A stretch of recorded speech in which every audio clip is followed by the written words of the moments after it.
Hello again. We're all together in the morning. Now we have another one. Today, earlier we had the US men's national team roster stream, and then now we have the U20s and the U20 World Cup in what I would call at least their toughest test so far. Because I mean the New Caledonia game, I said this during the stream and I'll say it again.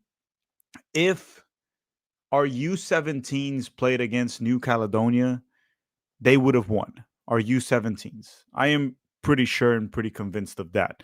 So today they get their first big test, and there are two changes to the starting 11. I don't think the formation is accurate. I don't think it's accurate. I think it's a 4-3-3, and Peyton Miller is actually a left wing. Cole Campbell's a right wing, and I think Taha Habron might play as a false nine. It's either him or Sakiris as a false nine. Probably Taha Habron, right, from the Columbus Crew. Why are these changes important? One, Xavier Gozo was terrible. Well, I wouldn't say terrible. He was bad in the first game when we played against New Caledonia, which is quite alarming considering we were playing a very bad opponent, right? And our center forward, Marco Zambrano, also did not have a good game. In a game where everyone eats, those two forwards, they didn't eat. They were hungry. They left the game starving. They fasted. And they're still fasting. So they got benched. Everything else in the lineup was more or less what we expected. It doesn't mean it's going to work. Doesn't mean it's the best possible lineup. We're learning a lot about these players, right? These are U20 players that they've got minutes here and there at a professional level, but not all of them, and very limited minutes. And we're going to play against France. Now, mind you, this isn't France's best U20s. Now, I don't know how deep in their depth chart they have gone, but obviously they are missing their top U20 talent. But this team is no pushover. And France also won their first game. They defeated South Africa, which is another opponent that should be kind of tough, right? South Africa. Now, in regards to Pete, I don't know what happened to Pete. He hasn't responded, which is kind of odd. I can check if everything's okay with Pete, but I don't know what happened to him. I don't know what happened to him. Anyhow, we'll start here the stream without him. A couple concerns for this US U20s was in the first game, Baudry was rarely tested. When he made a shaky save, very shaky save, and he gave New Caledonia their first ever and probably first and last U20 World Cup goal. That team ain't scoring on any other team in this tournament, France or what should I call it, South Africa. Now, if you guys just tuned in, don't forget to drop a like in the stream. Just drop a like right now. And for anyone asking, what is this stream on or what channel? Fox Sports 2. I have it on FS2, but I also think it's at Universo. It's also at Universo. I'll text Pete. All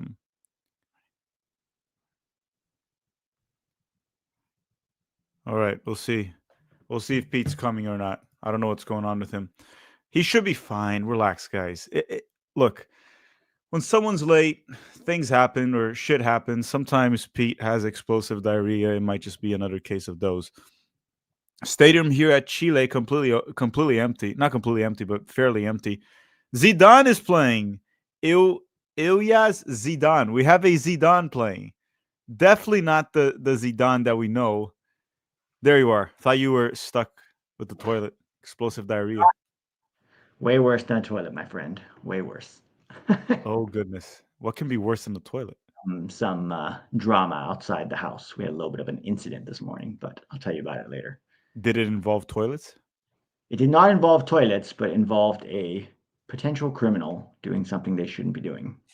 Well, So, I was allegedly a victim of a hate crime, so that's okay. oh wow, damn. Did you see the Chicago Fire account? What they did to me? That was a Oh hate yeah, dude, they're so excited about getting it. I mean, good for them for making the playoffs, but they acted like they won the Champions League or something. I was. Let me get this out of the way. I'll talk about the lineup with you.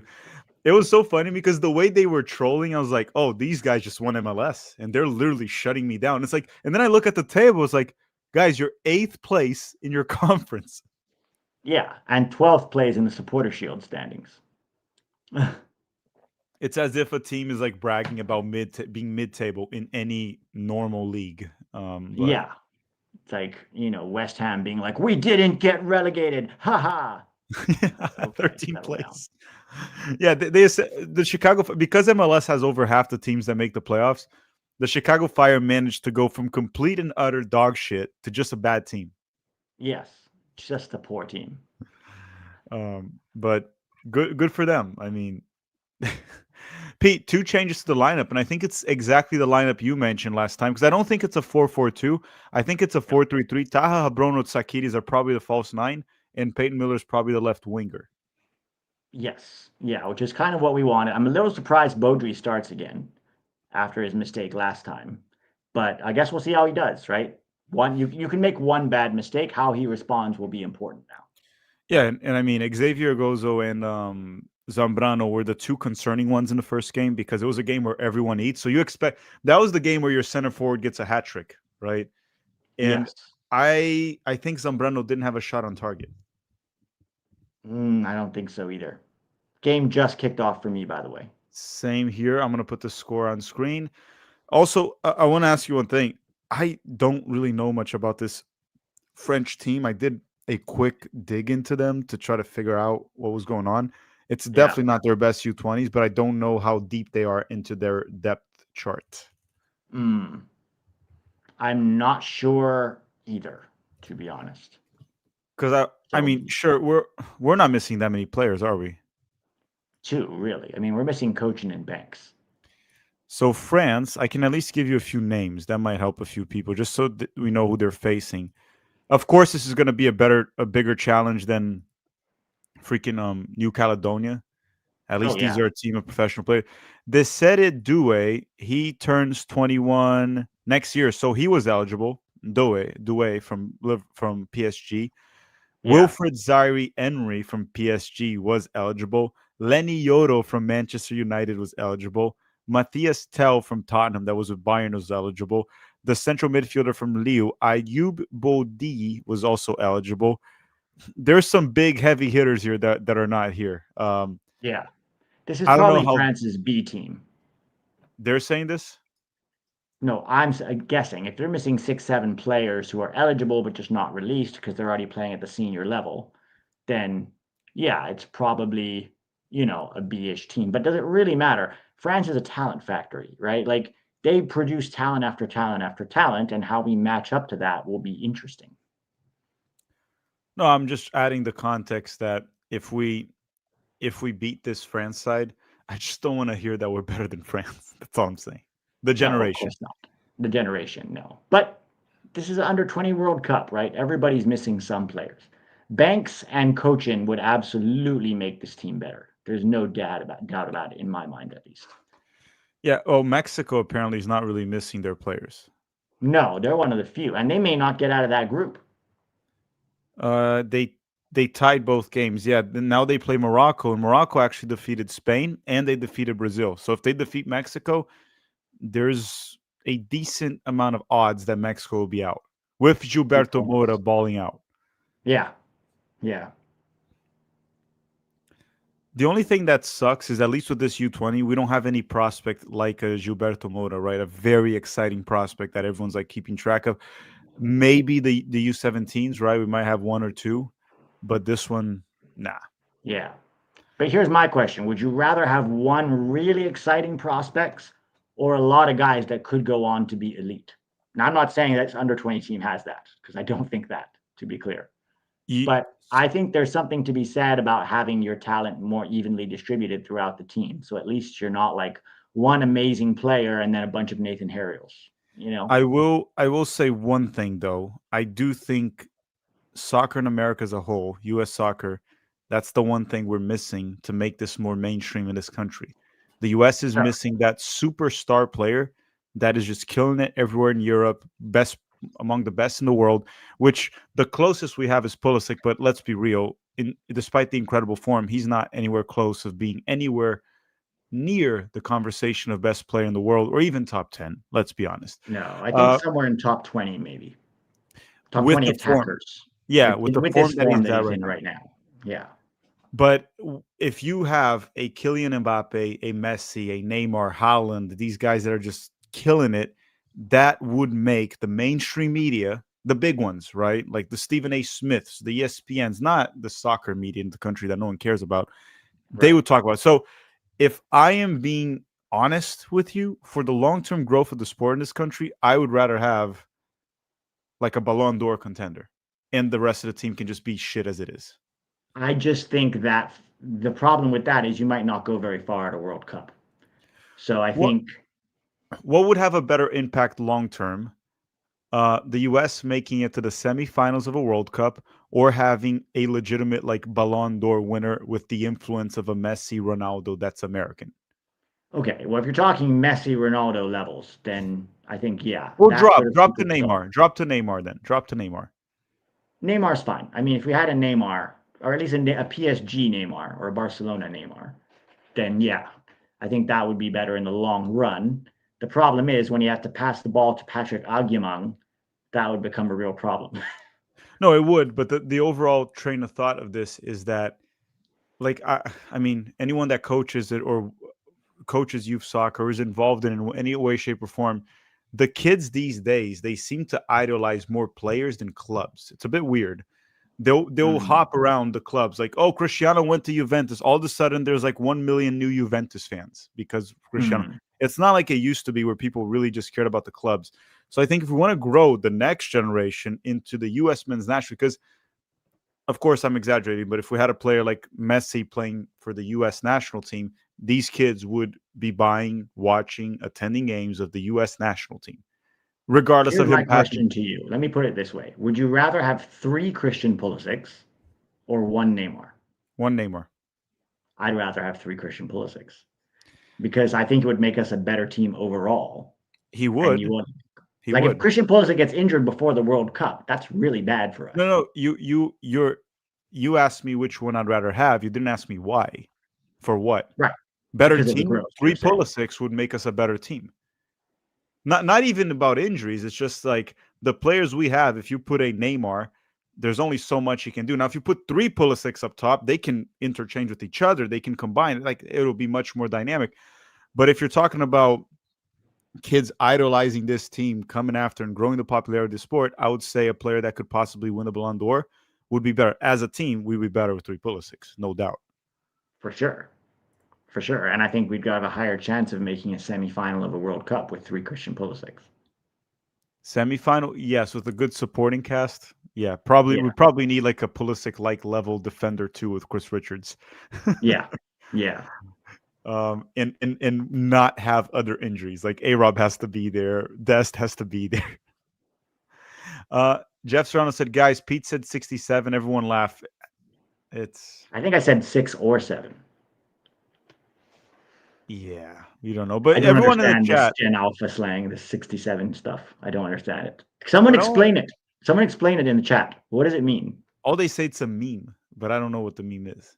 Oh, Oh, one thing I know you talked about in your video too, but Pochettino, and by the way, we're watching the game here. So far, France has been controlling a bit more possession than the US. but we've actually gotten quite a few good like final third entries. There's space. They're playing and letting us play. Uh, I saw like Pochettino's press conference, and it was kind of funny how sensitive he got about Scally and Musa. Yeah, about a lot of things. He was like, people talk too much. You know what's funny about Pochettino is he'll be like, I want more passion. I want more people in the fans. I want us to be a proper footballing country.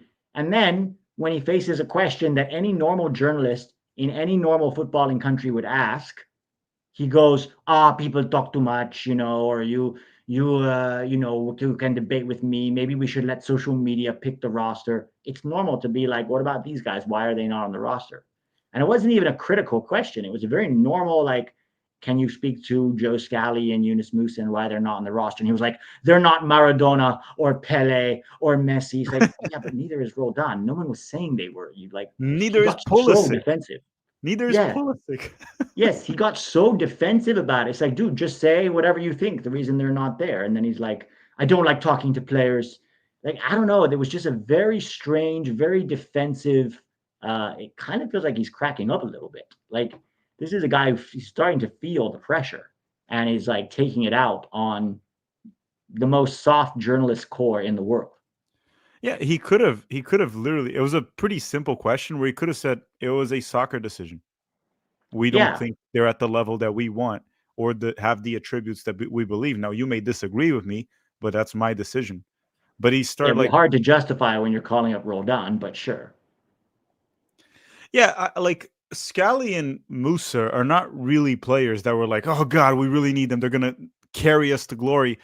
It's just that when you compare to the alternative, it's where you start to raise a few eyebrows.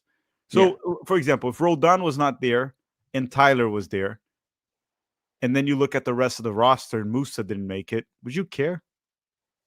no, There you go. not really, because Musa has not been amazing. But that's Mm. not even the point. The point is as the coach of a national team, as a coach of any club in the world, you're gonna face questions about, especially because you haven't been winning, right? Here's the thing: if he destroyed it at the Gold Cup, beat South Korea, beat Switzerland, beat Turkey, beat Japan, this team had won the Nations League and it looked incredible, he would have a little more leeway to be like, guys, what do you want from me? I'm doing everything. I'm winning. Just trust my decision making. But the team has looked like shit this entire year, just entire year. So absolutely you should be under pressure, and absolutely your decision making should be questioned. Like, this is normal. You're Argentine. Surely you understand this. You coached Tottenham, you coached PSG, right? Like, you coached Chelsea. Surely you understand pressure. And this isn't even pressure. This is like literally a bunch of hipster journalists being like, hey, thanks for talking to me, Poch. Can I ask you a question about Joe Scally? And he's like, hey, he just got so weird. He was saying people talk too much. That's what passion is. You want passion, but then people are not going to discuss who should be on the roster. Also, like there's one weird thing is the roster composition, which makes the question very valid because you have five center backs and you have three fullbacks. Out of the three fullbacks, two of them are left-footed and they cannot play right wing back or right back. Arfston Yeah, or so if Freeman, hopefully not, but gets an injury, cramps up, or gets a red card, who plays right back? I'll tell you, he's probably going to put Miles Robinson. That is not even a right back because he did that before. Remember, yeah, Miles played right back for him once. So if you're going to put Miles Robinson as a right back, not having Scally, that means Scally probably did something in March that he didn't like. The donuts with the golf cart, or maybe he mooned Pochettino. Who knows what he did? Something's up. I really want to know what happened in March, but I don't know. It has to be some discipline issues. It doesn't make sense. yeah. But Um, Patrick Aguimang also doesn't make sense. So I wouldn't put it past Pochettino to make a terrible decision, right? Like, playing Pochettino over Haji Wright at the Gold Cup doesn't make sense, right?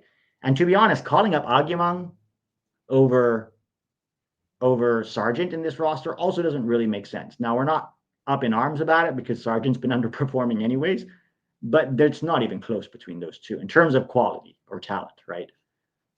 or maybe just don't bring Ajiman. You have two center forwards. Why do you need a third one? Yeah, especially if you play a 3-4-2-1. Weah can play as a center forward as well. Look at this chat right here, Pete. Pochettino would be a killer politician. He's got the drama, resents his own constituents. Yeah, he probably would. And it's funny because there was a coach in Brazil. I can't remember who it was that he once said that the Brazilian national team head coaching position wasn't a head coaching position. It was a political job. You were a He's not politician. wrong. So the U.S. national team, it's not much different. He's a politician, very Yeah, well paid politician, by the way. So very well paid, very underperforming. It's like a government shutdown going on. It's almost like watching the US is dealing with a government shutdown. so far, both teams have looked kind of right? Not really creating much. Seem to lack a little bit of quality in the final third, both sides, right? Yeah, it's been a very even game so far. I'm pretty happy with how our defense is working. The defense is doing pretty good. Nolan Norris has had some really nice 1v1 defending moments. Yeah, I would like to see us a bit dangerous in transition, especially going forward into the tournament. This would be good if we get like one or two good counterattacks here. So far, we haven't really been direct or threatening with, especially with like Cole Campbell, that at least in the first game, he's shown to be more like pace than anything else. Ace Merchant, yeah. Oh boy, No, this Boudreaux. today's a big test. They're saying Don Garber probably needs to sell Freeman. Oh, for sure.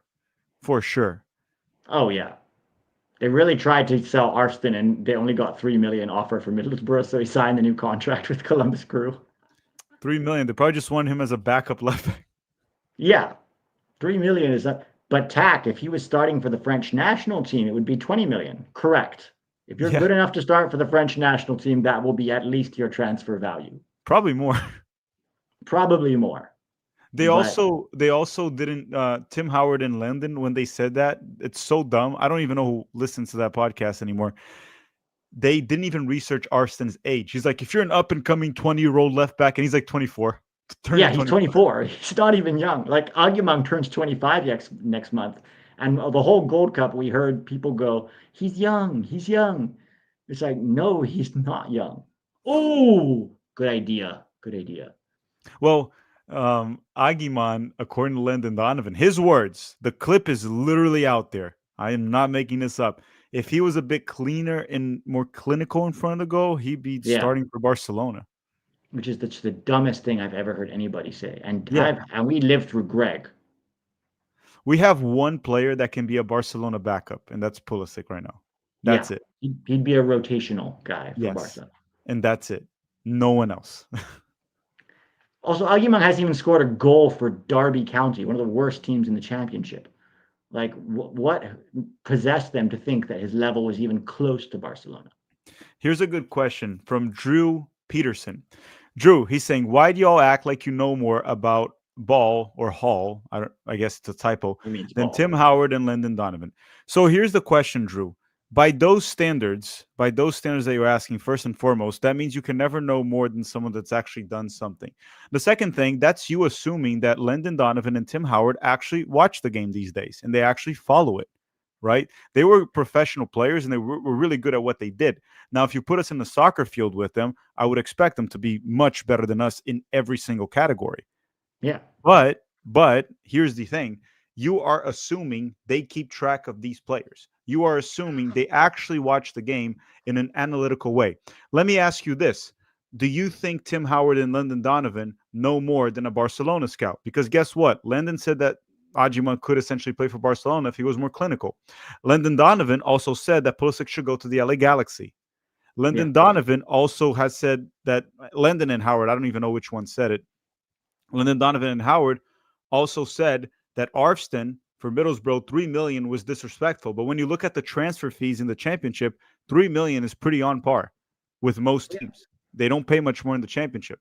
So Also, if it was so disrespectful, some other club would have gone, "Oh my God, this guy's a steal at 12 million," and they would have come in and did that. Nobody offered more than 3 million for this guy. That's why he re-signed with the Crew. yeah, I'm just wondering what Drew has to say about all of that because you are under the assumption that because these guys played professionally, that they actually watch the game. You'd be surprised with how many talking heads in media, and we know many of them, right? We know many of them. How many of them don't actually watch the games? They have someone that brings them data, information, and talking points, and they very often go with that.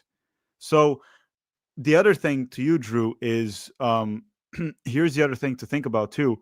When you are talking about something like that, we know a lot of these guys in the media. We know who actually is watching, who isn't watching, who's just following talking points. Tim Howard and Lyndon Donovan, they have a podcast with big sponsors, not because they're good pundits, but because they're U.S. soccer legends. But So, also, we're not sitting here saying we know more than them. We're telling you our opinion, right? And you're feel free to disagree with us. You may no, agree. in USMNT, this player poll, this USMNT, I do know more than them. I'm not saying Okay. no more than So them in Tack soccer. knows more than them. The Yeah, in player this poll, player pool, not soccer in general. no, not soccer in general, but this USMNT generation that I freaking follow every single weekend for 5 years, covering, making breakdowns, recaps.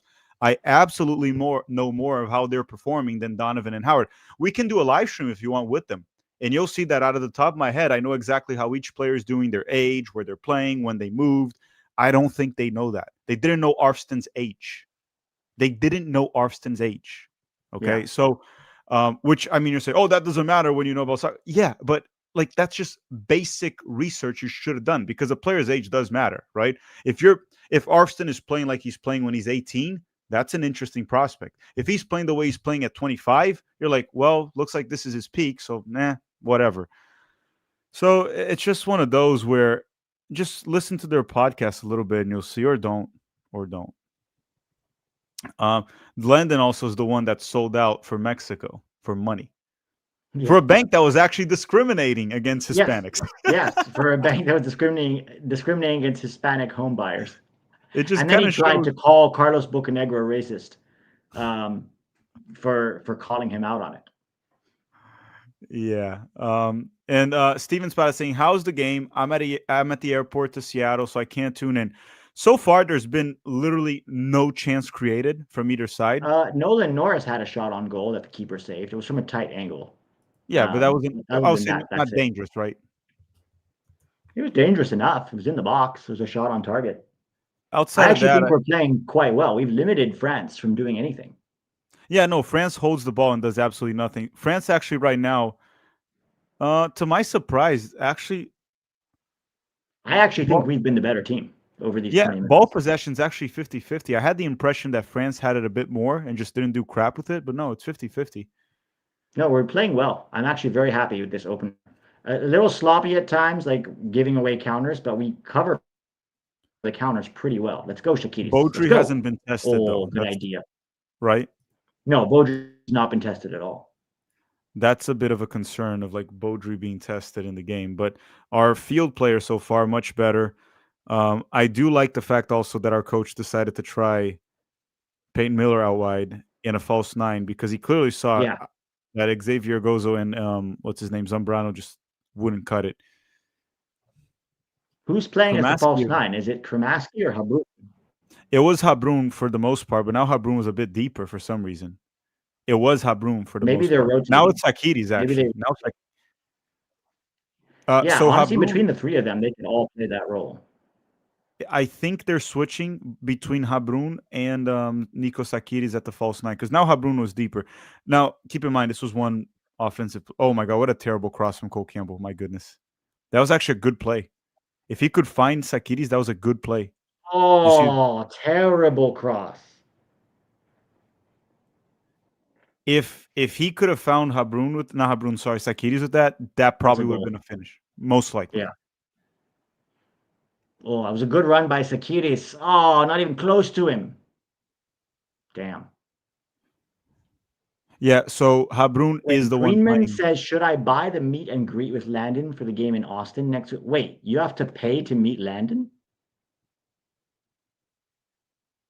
Where can I even see the price of that? I'm actually curious how much Yeah, he's how much? charging. Tell us the price, Greenman. What do we have to pay for a meet and greet with Landon I'm Donovan? gonna look it up. And he Landon is going to ask you for advice about his hair, so be on track for that. meet and greet Austin. Let's see. Uh, I don't. $85. Oh, To with meet the Landon. ticket. So it's the ticket plus Landon for $85. Not So bad, the that means price. Landon, okay, so that right there should tell you, right? Because who are you buying it from? You're buying it from US Soccer, right? Which means that Landon is literally like doing tie-ups with US Soccer. That should tell you everything you need to know. His opinion is not unbiased. He is going to say whatever US Soccer tells him to say because he's selling like packages with US Soccer to meet him. There's no Oh, not way. just that. Not just that. Look, U.S. Soccer sponsors, and if you go to their show, if you go to U.S. Soccer website and you put sponsors and partners, and then you go to the Unfiltered Soccer podcast. I mean, so I'm gonna give you some, and you guys can look this up yourself, okay? Just so you don't think I'm making it up. Unfiltered has AT&T, Volkswagen, or Volkswagen, whatever way you pronounce it. Those are the main ones that I see: Volkswagen and AT&T. I'm trying to see if I see any other. Okay, so let's look Volkswagen and AT&T. No, Well, US Soccer has a ton of sponsors. no, I'm saying Yeah. the Unfiltered. It's Oh, both Volkswagen. Volkswagen and AT&T are part of Yeah, US Soccer. so Volkswagen right away is the first sponsor of It's US on our Soccer. training jersey, Volkswagen. It's on our Yeah, training jersey. Volkswagen and AT&T are two sponsors of US Soccer, and coincidence or not, they're the big sponsors of they're essentially probably keeping that podcast afloat. Yeah, yeah. Lendon Because I and Howard are promise you, not no one's sitting watching that podcast, guys. guys, Lyndon and Howard, they wouldn't do what we did of sitting on YouTube for free. Just No. that ain't happening. Also, the views, yeah, we've talked about that in the past. Yeah.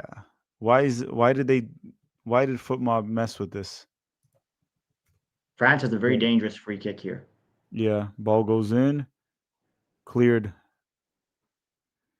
Cleared. Okay, I got the score back up. Jeff Carey saying, I've been out. What's the deal with Tyler transitioning? No, Tyler's not transitioning, Jeff. Tyler Adams, his wife's having a kid. So he's not in camp for that. Which honestly, since it's a friendly camp, I think it's fair. But no, Jeff, you already asked us that before. Um, yeah, they're here. A ton of bots are watching their channel. I mean, look, I know the numbers. I could literally do the same thing on my channel. I could put $500 into advertising a video, right?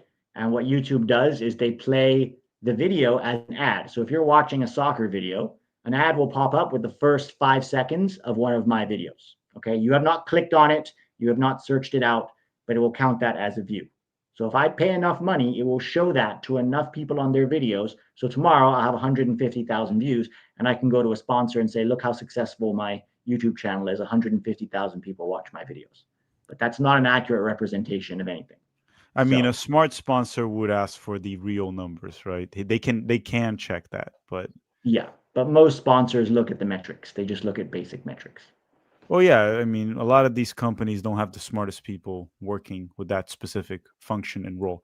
But back to the game here, 26 minutes, still 0-0. Just so everyone knows, a draw today qualifies the US next round. We're already pretty much qualified with even if we lose the next two games, because a few third place teams still advance. But if we Yeah, get 4 points and we have the goal differential that we have because it's of the New 100% Caledonia, sure. yes, we're through with this result right now. We are through. What I want to check is did South Africa already play New Caledonia? They're playing at 4 my time. So they're Okay, playing after this. I want to see We what are the score. assuming South Africa's going to win that game, right? No, I'm wondering by how much. Yeah. Yeah. I mean, you're watching France play right now. Like this French team, just like us, will trash New Caledonia Oh, yeah. because we seem to be pretty on par. Both teams here, pretty close. It's pretty even. It's pretty even, which I actually just, gives me hope for this team.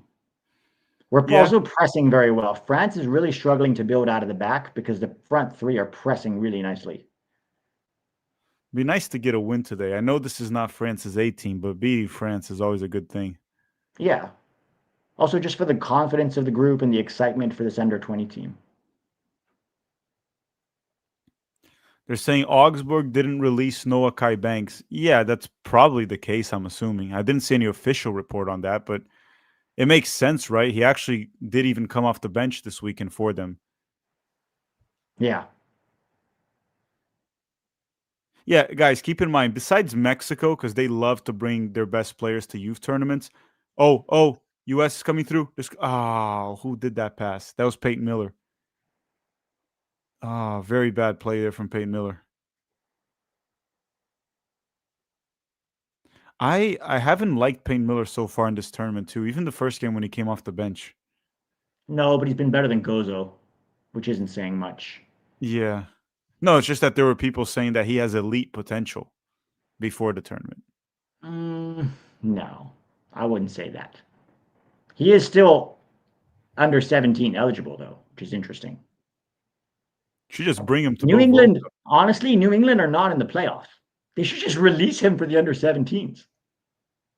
Yeah, Let's why build a not? team to go win it. Like, why not? Wait, let me double check mine. Make Who's our sure I'm left not. back? Who's our left back? Don't we have fullback It's issues a in the kid from U17? Orange County, SC.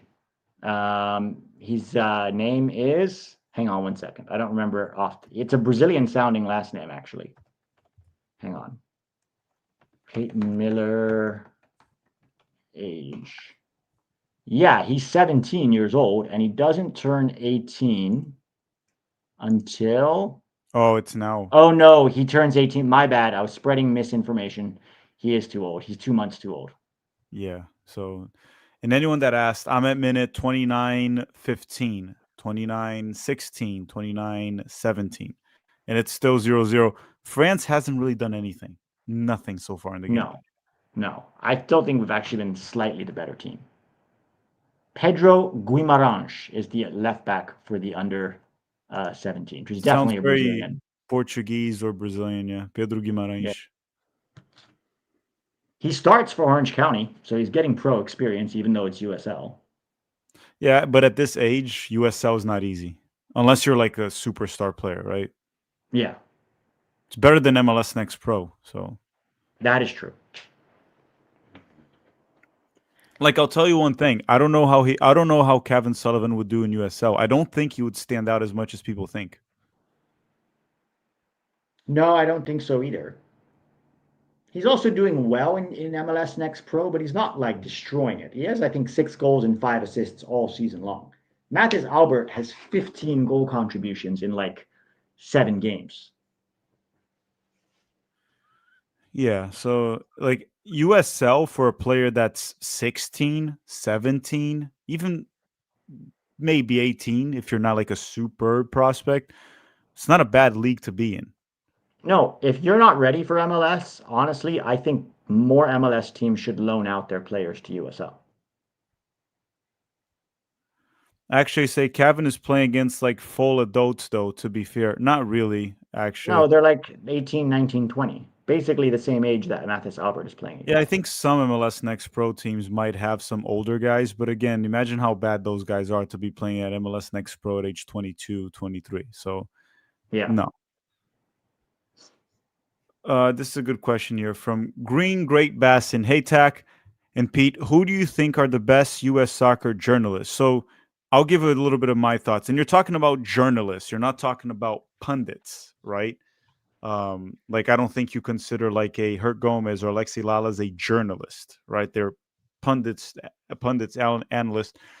I think one that we often see there, and he's always reliable with what he reports. He's also very kind. Larry Henry, I think he's a very nice Yeah, guy. Larry Henry's a good dude.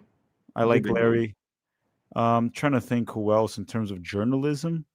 There's a gentleman who I don't know if he writes for The Athletic, but I can't remember his name off the top of my head. He writes a lot of good articles. Like he called out Berhalter a lot in his articles.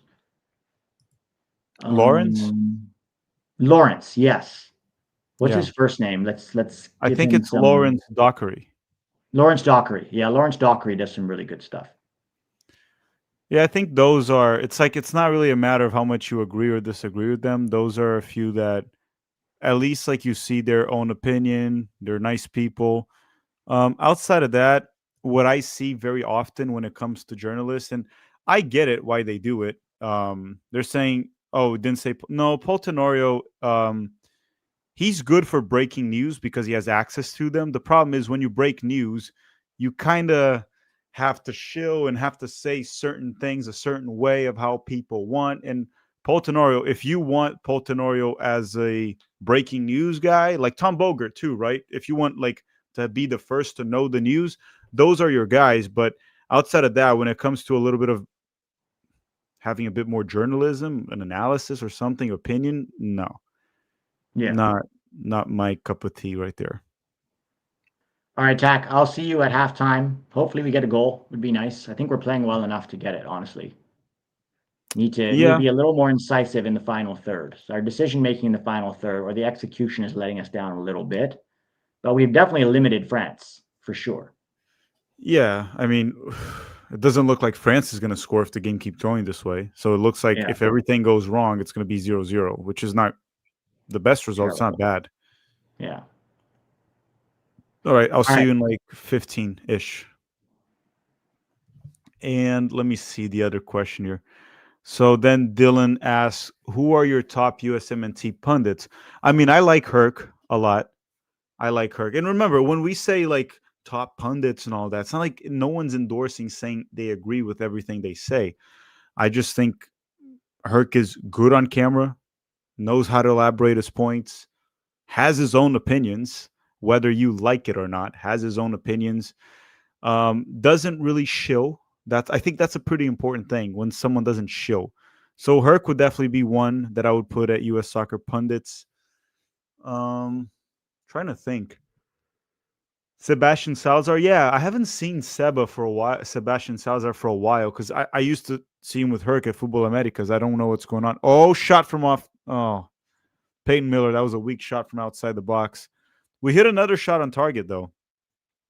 Now, outside of Herc and Seba Salazar, I'm trying to think. They said Dempsey. So I watched Dempsey. I think Dempsey was with Raj at Men in Blazers. I don't know. I wasn't very entertained or blown away with Dempsey the pundit. He's cool. Like Dempsey's always cool. And he's not a shill. That's actually kind of important. Dempsey's definitely not a shill. I just wasn't very entertained with Dempsey as a pundit. But no, comparing to others, if I had to put Dempsey, yeah, he would um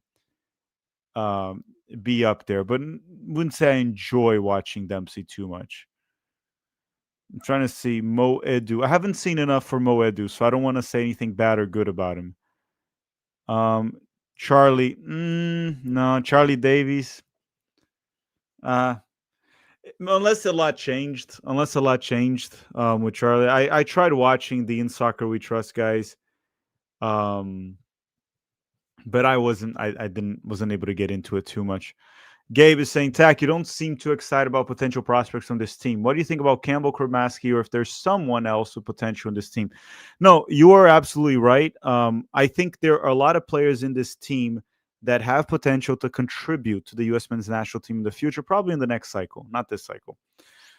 My only thing is that I don't see anyone in this team that would be with a ceiling of well, Pulisic might be too much, but even like Tyler Adams, McKennie, A-Rob, Dest, Balogun, Johnny, Chris Richards. I don't see it with this team. If we had Cochin or Ice Stone on goal, I would see a goalkeeper with promising potential. Noah Kai Banks as a center back, I would see him as a potential player that could be at the same level or better than Chris Richards, which would be great. Now, in terms of the players that are here, Cole Campbell, from what I've seen so far, he's got some pace, kind of fast, but very one-dimensional. I'm just not seeing it with Cole Campbell. Very one-dimensional. Kramaski, similar, right? An athlete. Like Kramaski has strong presence on the field, not very technical in tight spaces, can't really create. It's okay. He could become a very good MLS player, maybe a depth piece. I see players like Kramaski and Campbell that are playing right now as players that have the potential to be roster pieces for the U.S. men's national team in the future. I see that as their ceiling. So, no, I'm not overly excited. Now, mind you, the U17s, there are a few prospects that I'm looking forward to quite a bit that I'm going to watch. The U17 World Cup is next month. Kevin Sullivan, I'm looking forward to seeing him there. Maxi Carizo is an interesting player with a different player profile, right? Very South American. And definitely Mathis Albert and Julian Hall. So the U17 has a few prospects that I'm more interested in. From this team, Peyton Miller was someone that people hyped. I think is okay. I'm also not sold on that. There's a lot of good players with this U20s. There's just no player that just kind of like blows my mind away. I'm like, oh my god, this guy's gonna be incredible. That's what it is. And Tack Brazilian Ghost said Charlie has gotten better recently, but he's still trying to get a job. Yeah, I didn't enjoy much. I also thought they were boring, in my opinion. Again, in my opinion. But I tried watching In Soccer We Trust, and it wasn't for me. It wasn't for me. I'm sure it's for many others, but it wasn't for me specifically. But again, they're also not. There are worse. There are way worse. The problem I think a lot of the guys have when they work for media is whether it's Charlie, Jimmy. There's and again, like when you're working with me, oh crap, here comes France. Baudry, okay, safe hands. Very probably the most dangerous opportunity of the first half here. Good combination play from France, and they get a shot from very close range, probably like 7 yards away, but Baudry is able to save it. When you work for some media company, you do require some level of professionalism, right? I don't mean professionalism with the studio or editing, because if you go based on that, I have professionalism. But let's just say like they have to watch more of what they say, while I'm allowed to say whatever I want to a certain extent, right? I don't really have many sponsors, rarely, so hard to lose something you don't have. It's just a bit different, right? So sometimes it can become less entertaining to a certain extent, or maybe less genuine. They're saying the Italian guy from Italian Football TV is pretty good. Yes, I've had him on, Marco Messina. Marco's really good. I like Marco. I've had him on the channel here 2 or 3 times already. Marco's very good. Very nice guy, too. Italian guy from New York.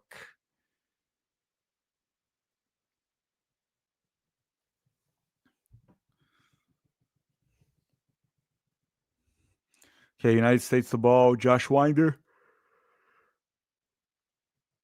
tries to go long to Peyton Miller. Let's see what Peyton Miller can do here. Good drive and then terrible cross. Like, I don't know what's going on with Peyton Miller. I seriously don't know what's going on. He hasn't been good. Now, okay, 40 minutes here. 40 minutes. Definitely not a standout performance from Peyton Miller. That's what I'll say.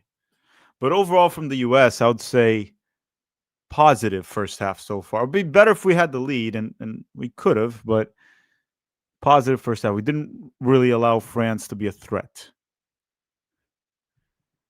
Chan's DSR, there's already a USMNT roster video. I released it as soon as it was out. I did a stream. After this stream, just go to my live streams and you'll see a USMNT roster breakdown.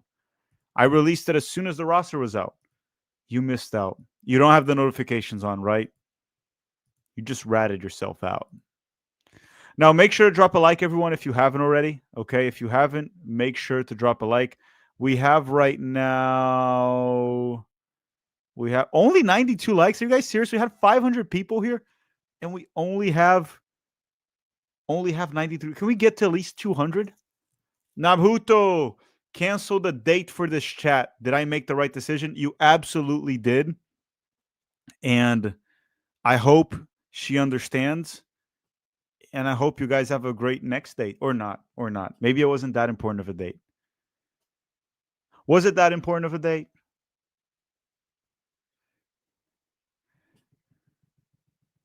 Okay, United States here at the ball. You didn't skip it for the chat. You skipped it for the game. You're here to watch. You're a USMNT. Anyone watching this game is a USMNT sicko.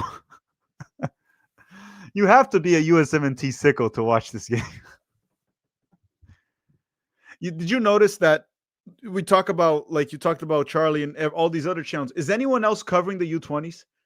That's what I'm saying. Lyndon Donovan, all those guys. Are they watching the U20s? That's what I was saying before. No, probably not. Not gonna lie, but I'll reschedule. Yeah, hopefully it goes well, or hopefully you get another date, a better date, a very good date. How old are you now, Nabhuto? If you don't mind, I think I'm gonna get. By the way, I don't know if you guys know, he's got a great YouTube channel. He covers more of global soccer. Little bit Liverpool bias. Little bit Liverpool bias. I got you on that one. But you guys should check his channel out too. If you are a soccer sicko, go check out his channel.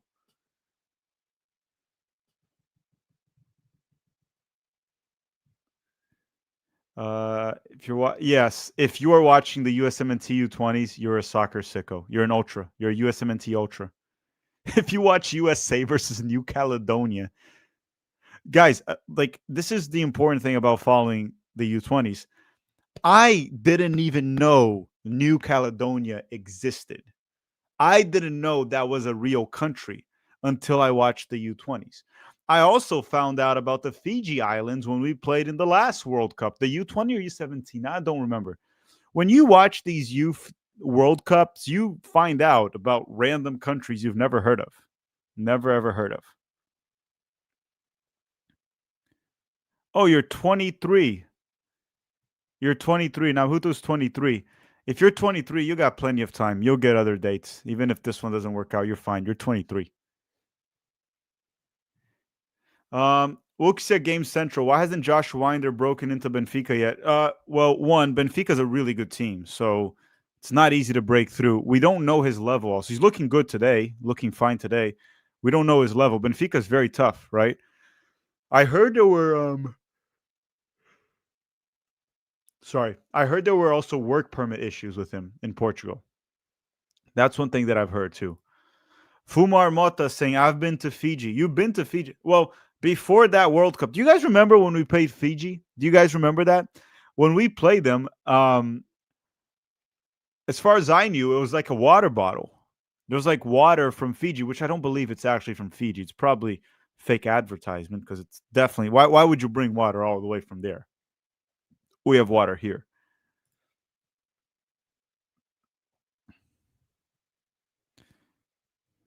And let's see.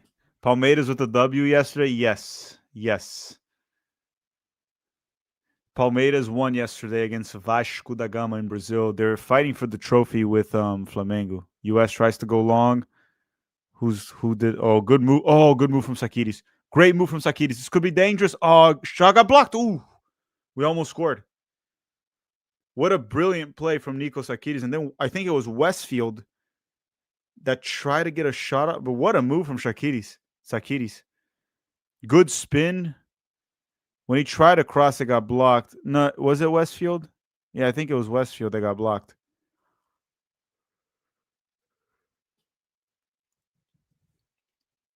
Corner kick for the United States. So probably be the last play of the first half. But I would say positive first half from the United States U20s. Cross goes in, cleared by the French defense. Oh, Ben Kremaski with a very bad touch. And that'll do. No, the ref wants more game. Nope, the ref ended the first half. That's it for the first half. Judgmental deity saying we might actually win. We could. I would say we were slightly better than France in the first half. Not just the eye test, the stats also back that. The stats and eye test both back that. The United States was, in fact, a little bit better than France in the first half. They're saying, Luck saying, do these athletes have any future against countries with actual technique? Can we just shove our way to a World Cup? I find it very unlikely that this U.S. team could win the U-20 World Cup. I don't find it likely. But we've made it in the past, I think, 3 editions of the U-20 World Cup. We made it to the quarterfinals. So the expectation is that. Let's at least make it to the quarterfinals. And from there, it is what it is. I don't think, from what I've seen so far in this tournament, I haven't really watched many of the games because I don't care about the other national teams so much. But I don't think we're better than Morocco from what I saw. Also, Brazil playing. I think Mexico also brought a better team than us as well. Mexico. Broke back Dak saying, Tack, did Tack address the allegations yet? Which allegations? I beat every single allegations out there. All of them. All of them. Did you guys see the allegedly hate crime that I was a victim of? Did you all see it? I put it in the roster stream. I addressed that. If it's that one of the allegations. So the first half is over. Pete should be here soon, and then I gotta go get water. My throat is killing me. Saying that water does actually come from Fiji. Does the Fiji water bottle actually come from Fiji? That makes absolutely no sense. Why would we bring water from Fiji if we have it here in America? We don't import water. Pete, positive first half? Yeah. Kept France, limited France to 1 chance, created a few of our own, 1 or 2, sort of half chances. Decision making and execution in the final third needs to be better. But, if before the game you said 0-0 at halftime, we all would have taken it, So I'll take it. I think it's a good performance so far. We're doing a lot of running. There's a lot of pressing, and I like that. I'm a little worried that we might suffer in the second half because of the heat and that we might tire. We need to be able to spend more time on the ball, even if it's so that we can rest with it. But I'd actually say overall we've looked like the better team. Yeah, certainly the more intentional team. If we were to be 100% fair about who could or should have the lead, it would probably be the United States. France only had 1 shot. It was the one that they shot right at Baudry. It was a good Yeah, play, but it was right good at play. Baudry. Sakidis had a very good play towards the end right there that I think Westfield got the shot blocked. But we didn't just do that. We had another 2 or 3 shots on target. We actually surprisingly, and it's funny because watching the game, I think based on your comments, you had the same impression as me that France had the ball more. We actually had more ball possession based on the stats, to my I think surprise. what's happening is we're pressing and winning the ball, but then giving it away too cheaply. So we don't spend. We have more of the ball, but then when it comes to like the really dangerous areas, we're giving it away too easily. It's more that. Yeah, and Lou Coutry is saying the last 4 U-20s made it to the quarterfinals. Was it 4? I thought it was 3. 2015, 2017, 2019, and 2023. Okay, so 4 in a row. So we're going for Yeah, 5. And yeah, hopefully the senior team starts to do that. that would be nice. Wuxia Game Central. Did you know North Korea won the U-20 Women's World Cup? Yes, I think they also did well in the U-17s. I When I you can don't print know. birth certificates on demand.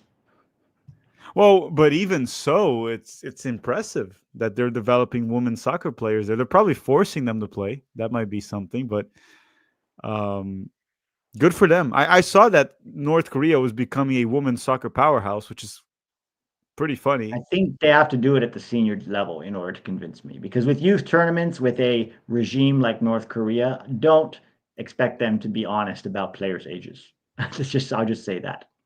Let me see. North Korea women's soccer schedule. Let me see their summers on. I'm interested of how they're doing. This is a very weird thing to look up. North Korea women's soccer. Um, okay, I'm going through here. They Women Olympics qualifying in Asia. They lost to Japan in the final, so I think they qualified to the Olympics. They tied Japan 0-0 and lost 2-1. And Japan is pretty good at women's soccer. Mm, So North Korea might be good. They beat Russia 3-0.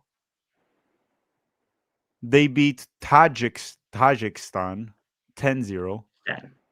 They beat Palestine 10-0. They beat Malaysia 6-0. They might actually be good, Pete. Maybe they like tell them you better win this game or we're killing your family before you get home. So you're like, fuck. Allegedly. We got to say allegedly. I mean, they do a lot of stuff like that. Do you know that a lot of that 2010 North Korea team that lost 7-1 to Portugal and got knocked out in the group stage, a lot of them disappeared.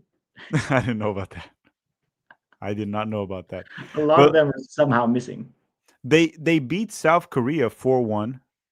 Yeah, I think they're good. They're good somehow. They're good. Let's see if I didn't miss anyone here in the chat. Would you make any changes for the second half?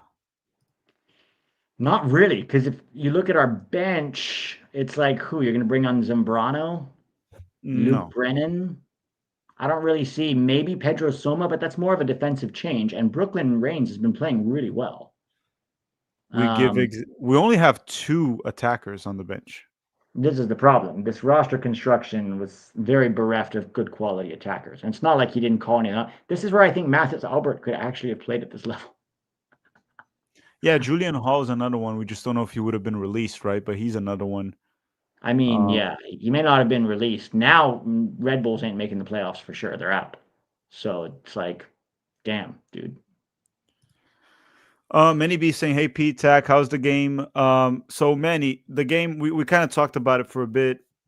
It's been very balanced with a slight advantage for the U.S. The U.S. has looked like the better side, or at least we were more dangerous when we had the ball. We had more of a purpose with it, while France was playing a lot of the infamous masturbation ball, where they just hold possession, no penetration. They can't do Yeah, anything. or they'd win the ball in midfield on a quick counterattack, but then do nothing in the final third. Yeah, they didn't really seem to have the quality to punish us. Pete, can you take over the chat here or anyone for like 2 minutes so I can get a glass of water? Because I forgot to Yeah, bring my water bottle. go Okay, for it. guys, go ask Pete how he's doing. I'll be back in like a minute.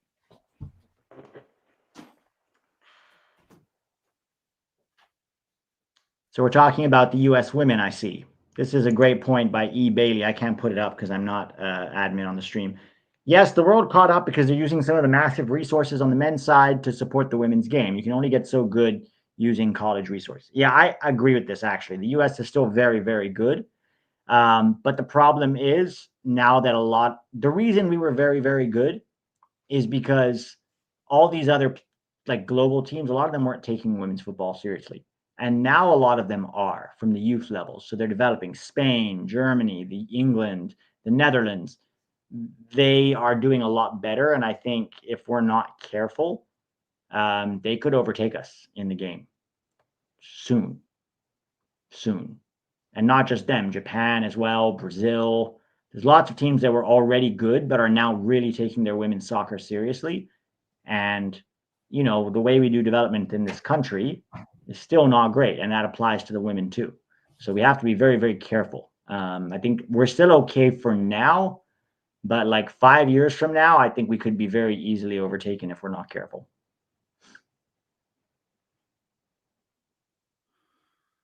Okay, let's see here. All right, everyone. Yeah, I think one thing we can talk about in this stream here, Pete, which we do talk about very often, and I overheard you talk about a little bit about youth development in this country. One thing I've noticed very often here in the United States is that, well, one thing that we've talked about extensively is how over the past 20 years, let's go part by part here. Over the past 20 years, can we all agree that the infrastructure of soccer has drastically improved in this country? Yes. Okay. Can we agree that the popularity of soccer has definitely grown in this country from the people watching and playing? The popularity of soccer, yes. Yeah, soccer. I'm not talking about MLS specifically, soccer. Um, has the United States been developing better players than 20 years ago? No. We've been Yeah. recruiting better. Yes. That's the other thing too. Because very often I'll talk to people and they're like, no, we have more talent than before. Yes, if we get the overall roster, there is more talent. That is factual. That is true. But ultimately, the way you judge if the youth development is improving is how many players are coming out of your top league being developed by, because every country you go to, the top players are usually coming out of academies from the first division teams. Of course, there are players that play for smaller academies, but these countries have a very strong scouting system, and the top clubs usually are able to get those players. So, usually, most of the players that are developed from England, they come out of Premier League academies. In Spain, they come out of La Liga academies, and so on, so on. In the US, if we go based on MLS only developed players, we are not better than 20 years ago. We're pretty much the same. What's interesting is that a lot of our better players actually came out of American development, but it wasn't MLS. Christian Pulisic and Chris Richards are two examples. Yeah, and then you have the ones that were developed abroad Yeah. that we can't really count for our youth development. That's just we're just lucky to be a country that we have a lot of dual Dest, nationals and military. Balogun, A Rob, A-Rob, Dest, Balogun, Johnny Tillman, wasn't developed here. Tillman, Johnny. Musa for whatever that's worth these days. Sure. Um, Sure. and there you go. So, and many people, I love it. The one take that pisses me off, and I wish I might even try to bring Alexi back because I hate it when he says this on Twitter. Jurgen Klopp had a comment complaining about how expensive it is in the U.S. for youth players. And then Alexi comes with the classic snarky comment. And the reason I hate talking about this is because he's not here to counter it. He comes with a comment by saying, who's going to pay for it? And we talked about this so many times that when you have an open pyramid, naturally you have sponsors and you have investors that invest in grassroots and smaller clubs. Because if you can get sanctioned and be in the pyramid, you are eligible for solidarity payments as long as you have free academies from ages, I think, 13 or so on. So you will see smaller investment in soccer in this country where it's not going to all be free. There's pay to play in Brazil. There's pay to play in Argentina. There's pay to play in Germany. But there's a lot of free pathways for kids to grow, along with the cultural standpoint, from the cultural standpoint, where you have also pickup and street soccer from a lot of these countries. We don't have that. And US Soccer and MLS and USL have failed to create that environment, that culture. They have failed. Like it or not, that is one aspect that they've all have failed. So if you have failed with that, you got to find alternatives. They don't care.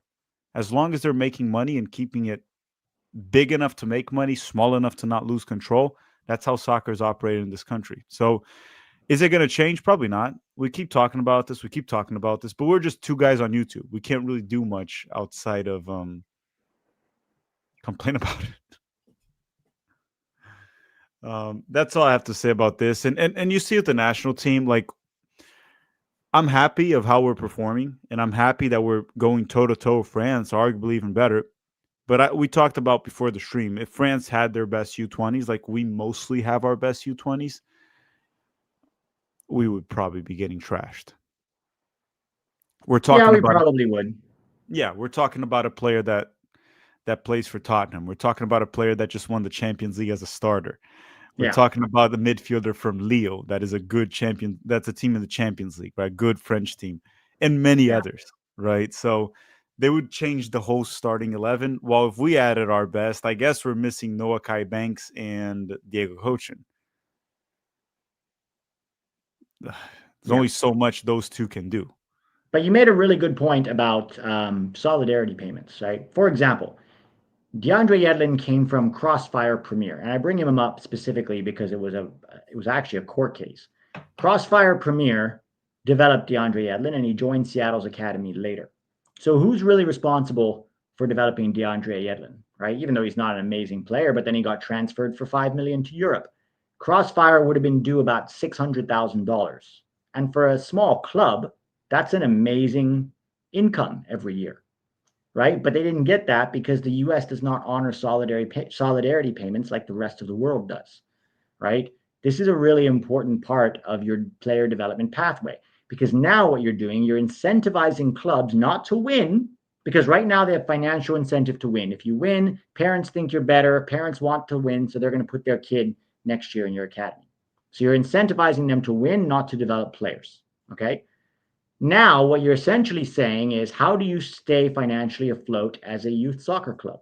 Well, you develop players. If they become good enough, they go to an MLS club or a USL club if you had promotion relegation.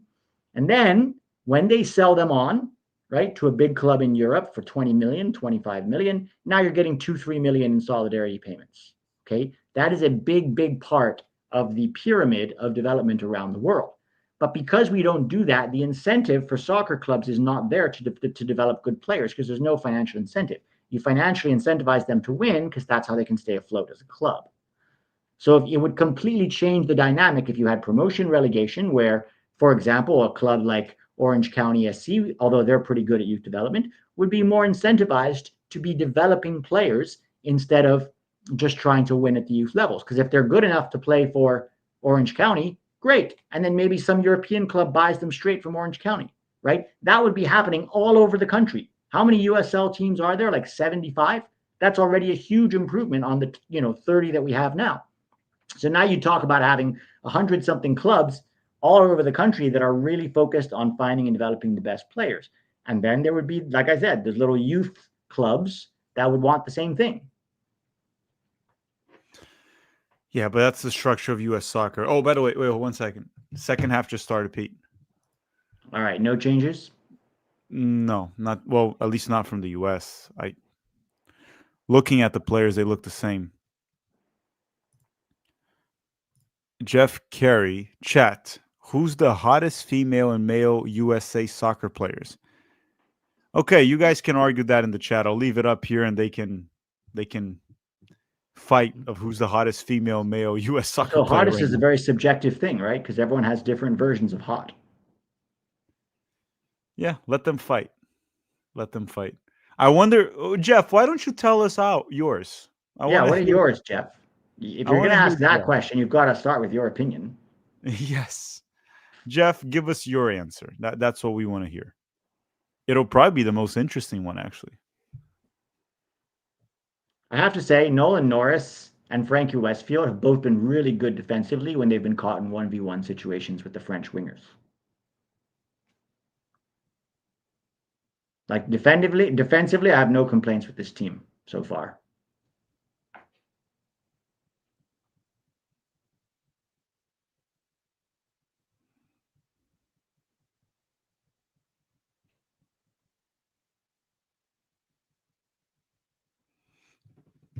Okay, second half here. Once again, winning would be good to build some hype for this team, and just in general, beating France is incredible. But if we draw this game, we are qualified to the next round. Now, what I'm wondering right now is the bracket is kind of weird, Pete, especially for third place teams. You don't really know exactly who you're going to play. Yeah. I can look up the situation. I can look up the situation to see who we're matching up with.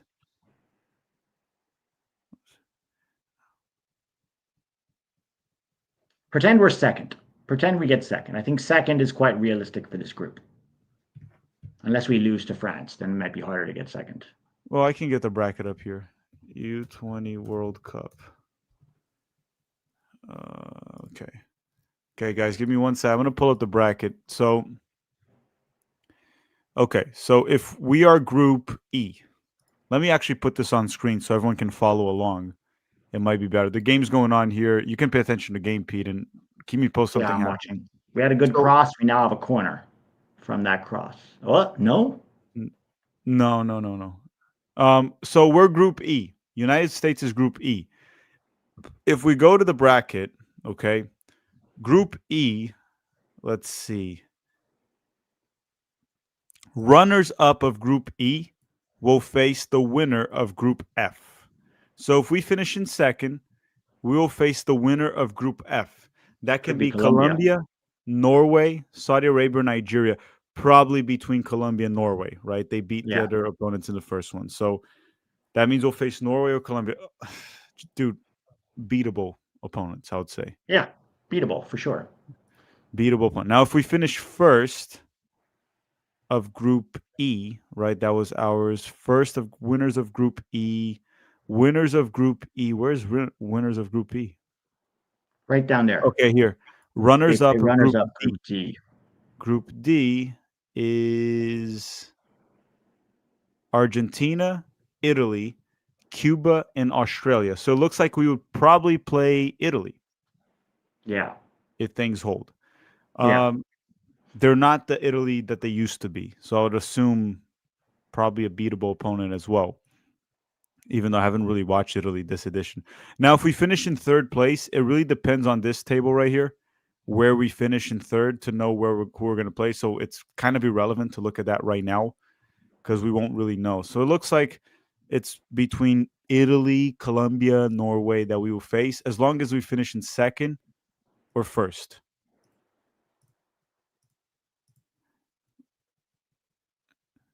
Been also controlling the game in the second half as well, Pete. 5 minutes Yeah. here. Yeah. We're playing. I mean, it's about the same.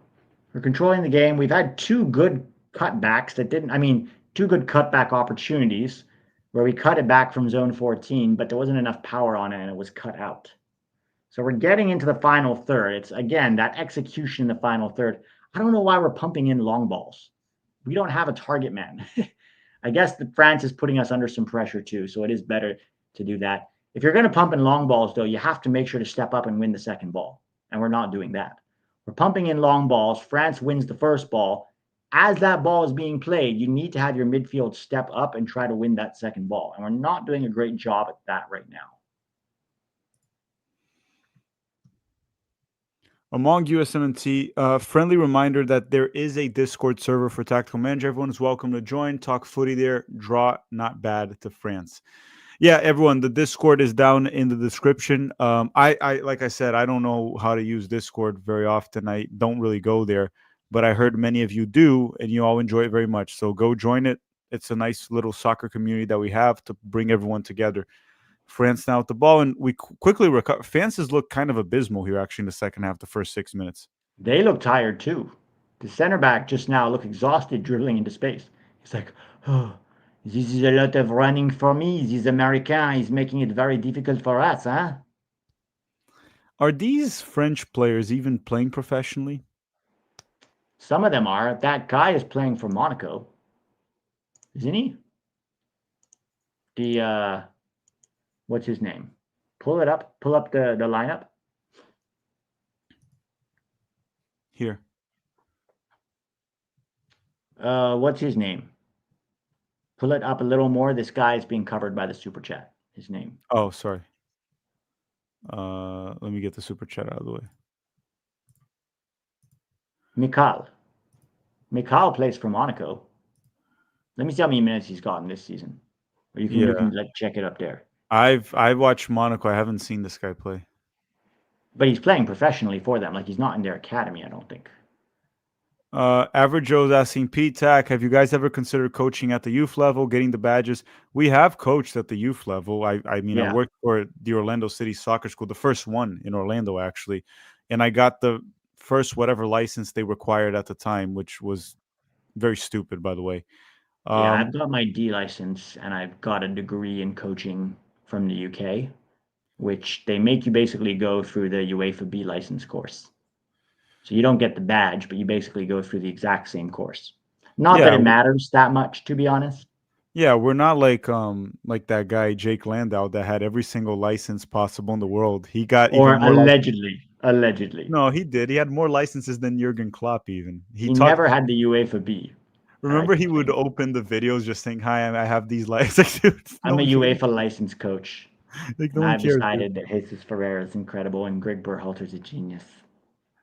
And tactical managers toxic. Don't forget that. And Peter is a bottom of the basement journalist, Yes, with the straight red card. along with the straight red, who do more harm than good. Yeah, so that guy had a lot to say. But about coaching here, here's the problem with coaching here in the United States as a whole. One, youth soccer should be more local. It requires traveling a lot. I'm not willing to do that. I'm sorry. The travel teams, I'm not willing. For example, there's a league here where half of the games are in Miami and I live in Orlando. Am I going to have to go to Miami every other weekend? It's just not going to work, right? Well, also for me, and this is what I experienced when I was in Chicago that really pissed me off. I was coaching this under 13 girls team, right? And they had one player on the team who was really good. So all they wanted to do was dump a long ball to her and have her run down the field and score. And Results. they'd been quite successful doing that the season before I got there. So I told the parents in the preseason meeting, my goal is to develop all of your daughters, not just one, right? So I'm trying to make sure every player is becoming the best player they can possibly be. Sometimes, though, that means we will have to do things that might not be in favor of winning. For example, if I want us to build out of the back and build through midfield, there are going to be times where we mess it up. That's okay. I'm fine with that so long as we're getting better over time. But we might give away the ball in a silly position and concede a goal. And you're going to look at the score line and you're going to say, oh, this is not a good team. Yeah, but my job is to make them good players, right? As the coach. I could have us dump it to this girl Kaylee every time, and we would probably win more games that way. But then you as a parent should be unhappy with that because it means your daughter's not getting better because all we're doing is dumping it down the line to our winger. And the parents agreed in principle, right, during the preseason game. But then as the season started to go on and we started playing that way, we built out of the back, we were building through midfield, we were working on rotations. There were times where other teams with big players would just steal it off of us and go score. And I was okay with that. The parents weren't, and they got angry. And they were like, "Oh, we just want to win games." And I'm like, "Okay, then if you just want to win games, I'm not the coach for you because I'm a player development coach, right? I had Winning a games when you're parent 12 years old means nothing." I had a parent of like a 6-year-old once basically call me an idiot because they wanted me to do like private lessons with cone. I mean, I guess that's the only way we can do it with cones to his kid. To which I said that that's not really going to help. I think it would be much better if you got the phone number of a couple of his buddies and have them play, and then join a little, like play a little league. Like I don't think him dribbling around a cone with me for 40 minutes is going to actually help much, especially because the kid already knew the basics, right? He knew how to control the ball already. So it's not like I was gonna. I understand if the kid never kicked a soccer ball in his life to at least start to get the coordination, understand how to control it, that's fine. But the kid already knew how to play, and basically they talked to me as if I was an idiot of like not wanting to take the money for it. It's like I just got better things to do than to scam a parent with private lessons. They're The saying sad thing is, Tack, most coaches would have taken that. And they would almost have tried to do. convince their parent that they were player was getting better because they were doing tippy tap drills. And they said Jake could have been a soccer tuber, but he had started beef with everyone. Jake was too emotional and just really not a nice person in general. Anything Yeah. you disagreed with him, he would attack you for and take it to the personal level.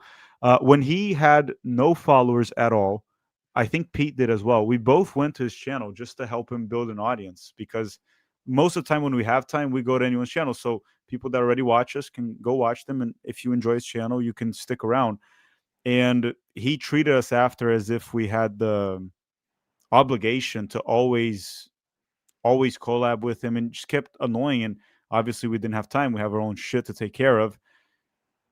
And then the dude just started ranting and just he'd make videos talking about us, shitting on us for no reason. How many times have we wasted Yeah. time making a Or write video? articles on his Substack that him and his mom would read.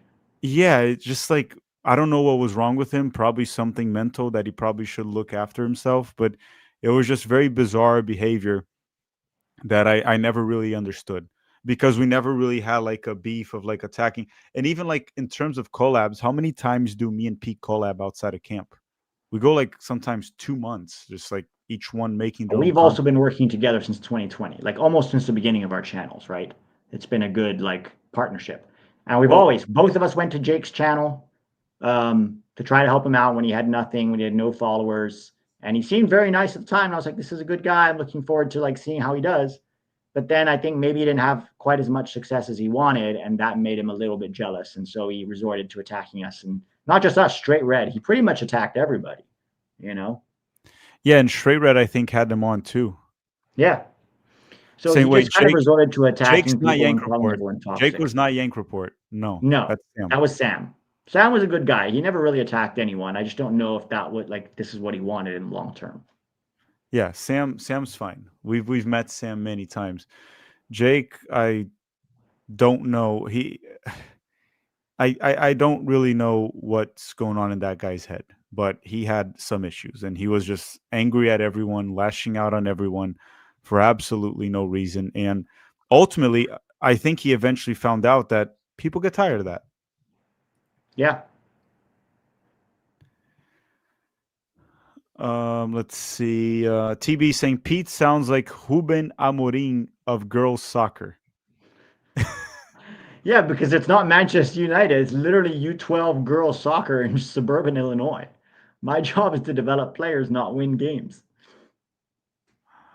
Uh, they're saying Sam got roasted and canceled for shilling for Jesus. That's Yeah, he not wrote. why He had he a left. whole video about Jesus Ferreira and how Yeah, but wonderful he that's is. not why he left, because he was still doing it after the Jesus Ferreira No, it's not why era. he left. I think he just got tired of it. I can't blame him. To be honest, I get tired of it sometimes too. Sam might have been the smartest of all of us. He quit before it got bad. He was like, I see the signs. I see the signs. I'm going to go do something else with my life. Yeah, Win okay. Yes, Jake Landau is the one we were talking about. Oh, did we ever discuss his book? No, I'm Should we gonna. leave that for now? Yeah, let's leave that. There's no point on beating Yeah. a dead horse. If the horse comes back to life, sure. If the horse comes back to life, we might discuss the book. But Yeah, mm, if he does come back to shit on us for absolutely no reason for the 20th time, then we might have to well, bring up the do you book. remember after the Copa America when everyone was mad at Greg and mad at the team, and it was like literally one of the lowest points? He had a whole Substack article out about how the real problem was Pete and Straight Red Card. He's like, Yes, they're the yes. ones that do the most damage. And we were just like, what? Oh, Ben Kremaski, what a save from the French goalkeeper. Watch this, please. Oh, he Oh my didn't. God. Someone said he blew it. I thought it was a good finish. That was a good finish and a good save. Good ball from Taha Habrun. Sakiris finds Kremaski. I mean, he could have maybe hit No, it a that's a little bit. tough shot. The guys, it's No, in the air and he's running onto it and hits it first time. That's a good shot. yeah, from behind, you can see that he could have hit the ball a little bit wider, but it's just hard. He just hit it on target.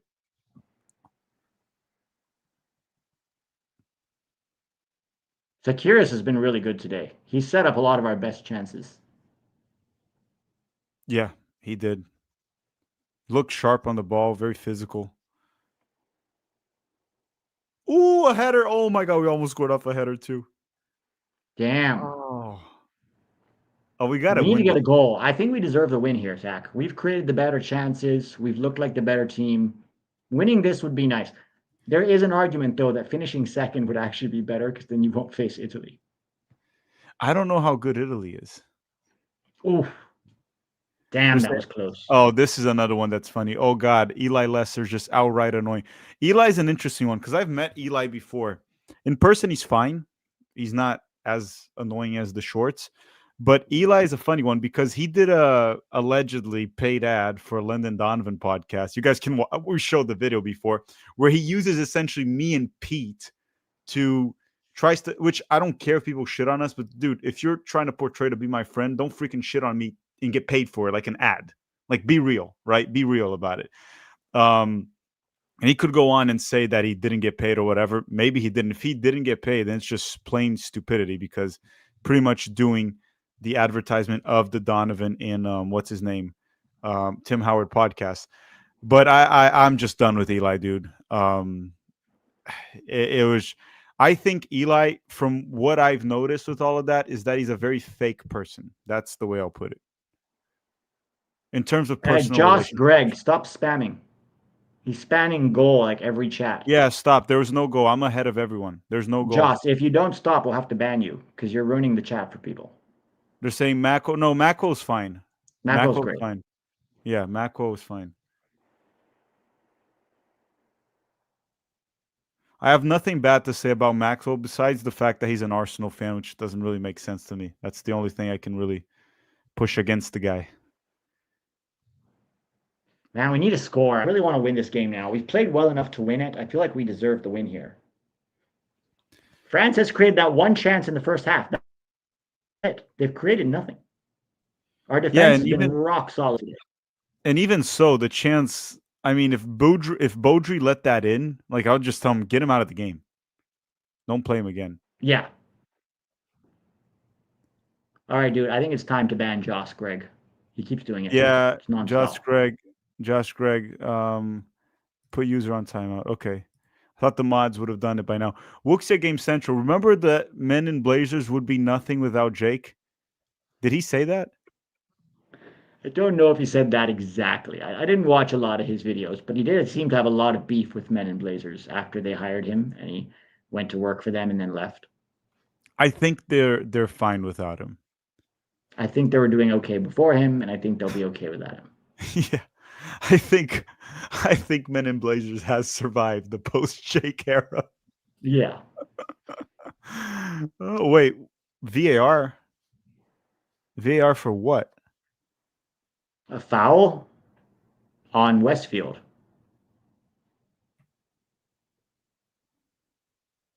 Wait. He said Jake was their tactical.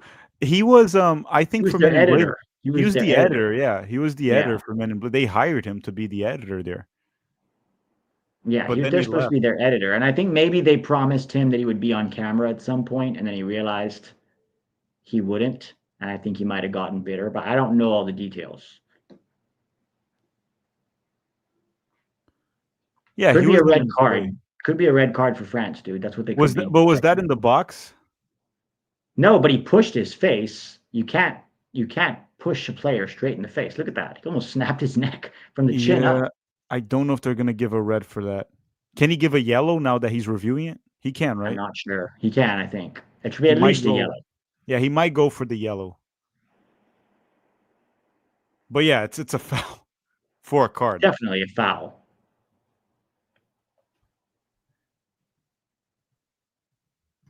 Oof, that could be a red, dude. That's straight in the face. You can't put your hand on a player's face, and he Oh, pushed him. if it's a red, we got to go all in to win this game. Yeah, we got to win this. That's a red.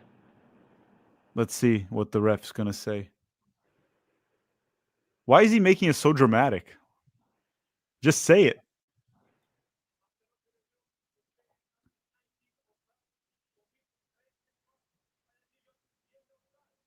Yellow card. I knew Yellow. it. I knew he was gonna go with the yellow. It's just the safest bet, right? To not be controversial. I I wouldn't think have. I think that could be a red, though. Not every ref would give it, but I've seen it given before.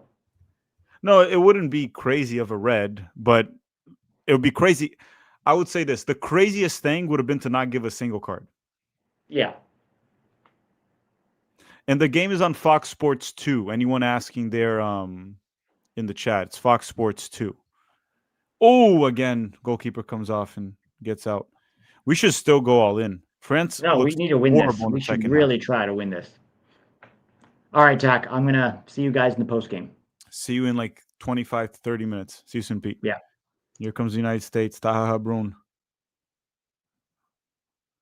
Back. All the way back. We've controlled the entire single game, the entire single second half. Hey, stop spamming. Next one to spam, I'm actually banning from the chat in general. So Arjun, stop banning. Stop spamming. Sorry. United States with the ball here through the middle. 67 minutes. We're almost at minute 69. Shadow saying, Tack, what happened to the guy who said he was friends with Weston who came on your channel once? That was 29. I don't know what happened with 29. I stopped talking to him a while back because he was in like a, I think it was like a space on X. Remember when you had those spaces on X where everyone can talk? And someone sent me the recording where he was like implying that I sold out to US soccer and all that crap. I just don't like him, man. Because if someone's close to me or is on my channel, it implies that there's some connection with me. And the guy's going out saying something like that, people might actually take it seriously, which is a load of crap. So I just kind of distanced myself. I don't know what happened. I know he had beef with a few other people on X. I wish him the best. He was mostly nice to me for the most part. I just thought it was kind of messed up when he said that. But for the most part, he was nice to me. That's one thing that I'll say. And he wasn't supposedly he was friends with Weston. That is factual. He was friends with what he is, I believe. Friends with Weston. 67-minute, let's go. Said it became personal with you. What do you mean, Beast? What do you mean it became personal with me?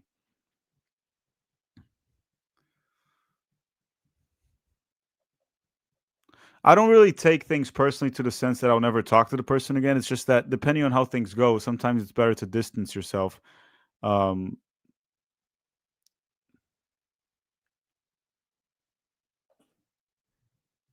Steven is saying, I muted you because I got tired about personal interactions rather than the game. I can talk about the game. We've been talking a lot about the game while Pete was here, Steven. We talked a lot about the game. Minute 69. Nice. And here comes the US. Oh, Kremaski saved. We talked about the game a lot, Steven, a lot.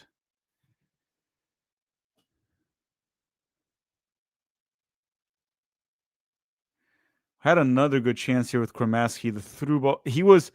Kremaski was probably like 4 to 5 inches away from scoring there. If he could get like the tip of his cleats on the ball, it would have been enough to get away from the goalkeeper. France hasn't done jack crap this well, most of the game, but in the second half, way less. United States recovers the ball once again with Xavier Gozo again. And we go back to Baudry with his feet. Always a bit of a nervous moment right there after that game against New Caledonia. I'm actually kind of impressed of how much more dominant um how much more dominant the United States has been with France. Fumar Mota said 29 said he was joking, it was out of context. Fumar, I listened to the entire space on X that they had. It was not taken out of context. He might have said he was joking after, but it did not sound joking, and it sounded like he was implying a lot of things.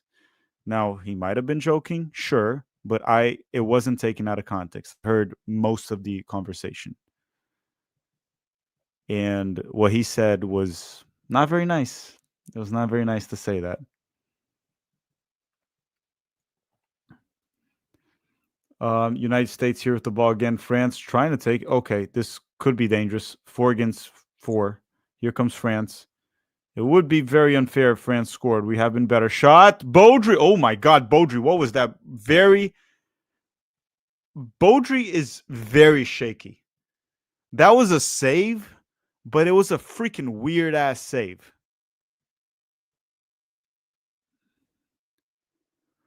What is Baudry doing? Did you guys see that? Alexis Maris is saying, "Hey Tack, how long do you think we'll have to wait until the new generation of the U.S. men's national team rivals the current generation?" Oh, you're a Chicago Fire fan, Lexi. Congratulations on making the playoffs. Um, as I said before, I think this generation, at least the U20s, is weaker. It's weaker than the current one. The U17 has a few more interesting prospects. So considering they're 17, I would say for some of the players to challenge some of our current starters or even this current generation, I'd probably say at least 4 years. I would say 3 to 4 years. Late in the next cycle, maybe. Late in the 2030 cycle. At the earliest, in my opinion. We'll have to see how Mathis Albert develops, right? Players like that.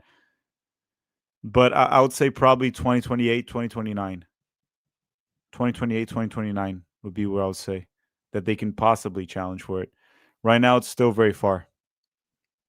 France just had a good chance, and Josh Winder shoots the ball on the French player and gets a throw in for the U.S. Good defensive moment there from Winder. 72 minutes and 30 seconds. No Zambrano today. No Zambrano.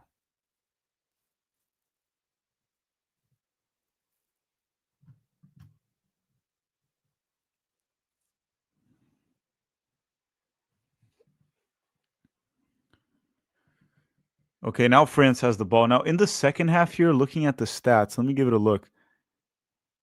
The I need to put this on screen. Guys, give this a look. So ball possession, it's pretty even. But the United States has had a total of 7 shots, 3 shots on target, and 1 big chance missed. France has had 2 shots on target. One of them was that was supposed to be a very easy save for Baudry. It was just a bad save the way he made it, but it was an easy save for him. Plus, we had that opportunity with Kremaski. We should have been up by now.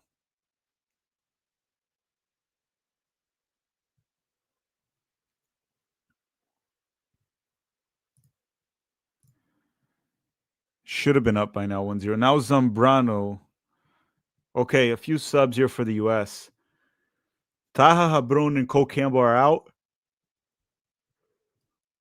Zambrano and Brennan are in. Zambrano and Brennan are in. Not a great game from Cole Campbell overall again. Probably maybe a bit better than the last game. I honestly don't know. Don't know. Loser 97. Do you think Campbell's a high ceiling player? I don't think so. Well, Loser 97. What do you define as a high ceiling player? Is Tim Weah a player that is at a high ceiling right now? Tim Weah? Because I think if Cole Campbell develops very well, I think the best case scenario is he's Tim Weah level, which I don't think he will be. I don't think he will be, but that's just me. At least so far, I haven't really been impressed by Cole Campbell so far. Oh, and if you haven't already, make sure to drop a like in the stream. If you haven't hit the like button, we have over 600 people here. For a long time, we've had over 600 people, but we only have 237 likes. We got to hit 300. Let's try to hit 300. Let's try to hit 300 as the game ends here. 15 minutes here. United States 0, France 0. It's funny to see a French player with Zidane on his jersey, number 5, Zidane.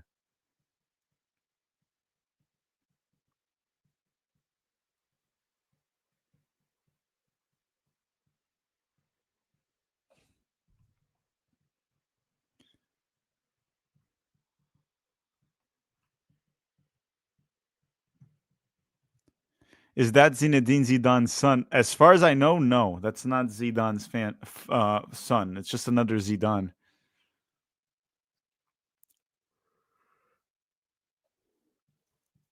The U.S. with the ball once again. We should. It's crazy that we might tie France and we might see it as a bad result. Well, not a bad result, but just not feel great about it.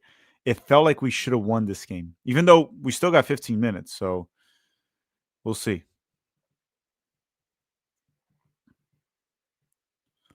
Still got 15 minutes here to go.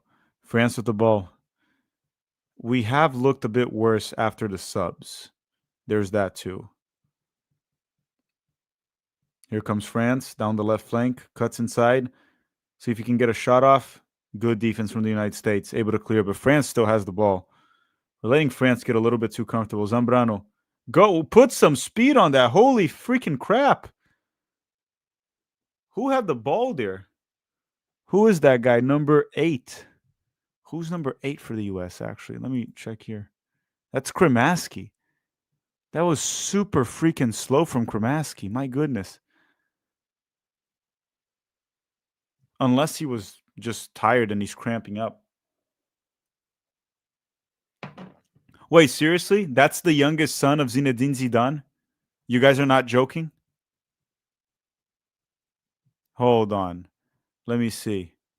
He is with the Real Betis U19. Let me see if he's actually, if you guys are not messing with me.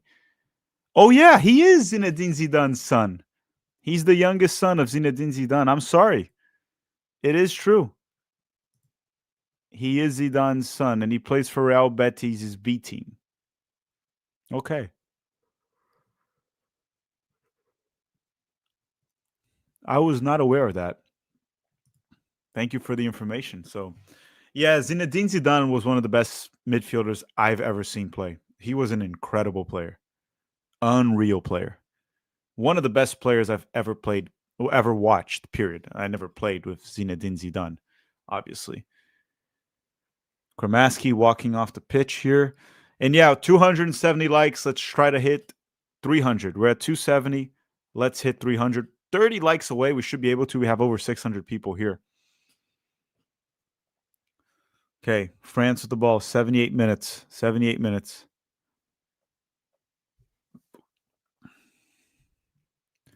Judgmental. Never watched Zidane play. I watched him play. More specifically, I watched Zidane in the 2006 World Cup, and let me tell you, he was incredible in the 2006 World Cup.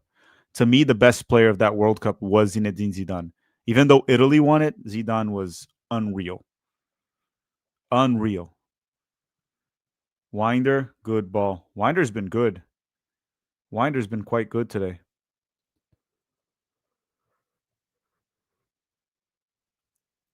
US heads the ball away. Zambrano. Good decision from Zambrano right there. Ball all the way back to Josh Winder. Josh Winder with the ball. Okay, let's see what the US can do here. It's okay if we slow down the game, breathe a little bit. We got to find some space. Let's see if Josh Winder can dribble into space. Nope, can't do it. Or not, didn't try to do it at least. Are we going to cross the halfway mark or just pass the ball one way or another?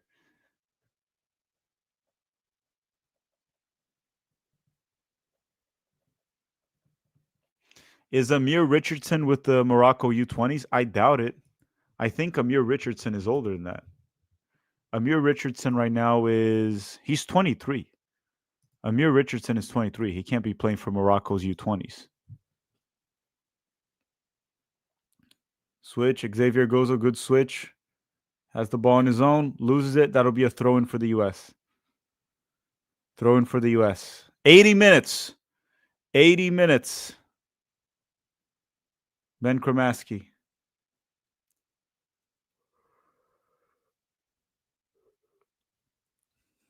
80 minutes. United States 0, France 0. United States has been the better side for most of this game.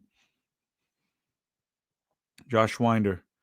It does feel like we are comfortable with the draw, and I get it because with the draw we are qualified. We're going through, but it just leaves a taste of poop in your mouth. And I said this before. I never ate poop, so I don't really know the real taste of shit. But it just felt like we should win this game. The way we've been playing, we kind of deserve to win. Okay, good long ball. Oh, Zambrano. This could be a goal. Oh, save. It wasn't Zambrano. Who was it? Was it Bernan? No, Westfield. Westfield just had a 1v1 with the goalkeeper. What a ball from Josh Winder. What a long ball from Josh Winder. Oh, my. And Westfield almost scored for the US. That ball was from Josh Winder, wasn't it? What a pass. Corner kick for the United States.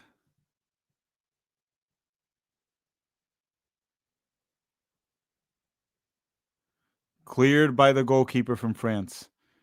And France tries to go in transition, and the U.S. recovers the ball. We have to win this game. I know there's only 9 minutes left, but we have to win this game. Here comes the U.S. Ball inside. Good turn. Zambrano couldn't turn with it. But good recovery from Zambrano right there. That's what you like to see when your 9 loses the ball and he comes back himself and he recovers the ball. So Josh Gregg, you are banned from the chat permanently now. You're banned forever. You're canceled.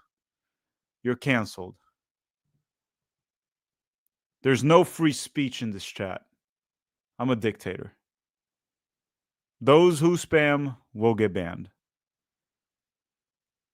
France tries to go long, and Baudry will take the ball. 82 minutes and 30 seconds. 82 minutes and 30 seconds. Loser 97 saying, if we don't win, France's goalkeeper is definitely the man of the match. Yes. I would say we had many good performers on the U.S. side, but France's goalkeeper is definitely the top performer so far. So far, he's been the top performer. We could have easily won this game 2-0.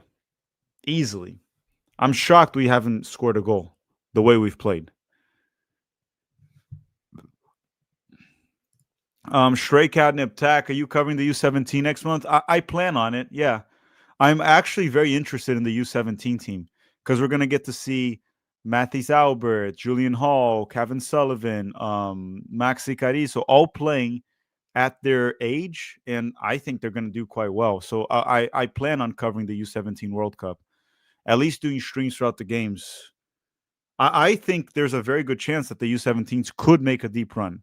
I think they could. Okay, Baker Whitting is in for the U.S. Kremaski's out.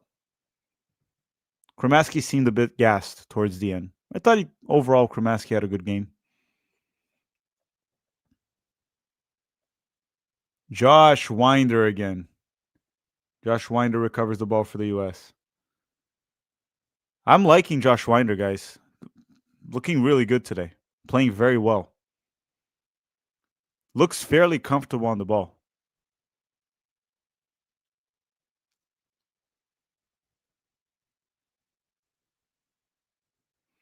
Here comes the U.S. with the ball. Ball is through. This could be a cross. Let's see how it goes. Cross from the U.S. And it's a goal. It's a goal. 1-0 for the United States. Xavier Gozo. 1-0 for the United States versus France.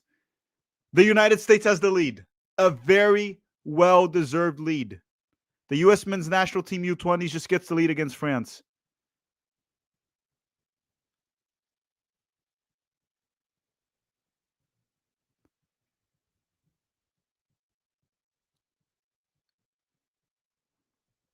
Well-deserved. Well-deserved.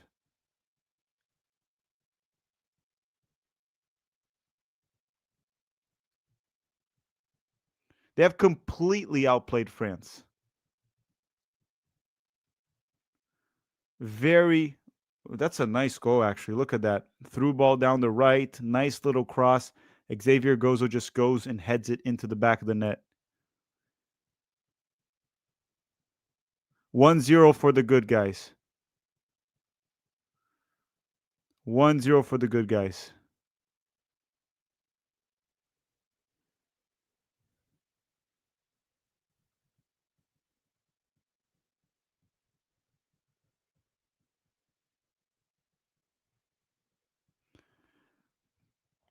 We have completely outplayed them, so 2-0 would have been fair, but very much deserved.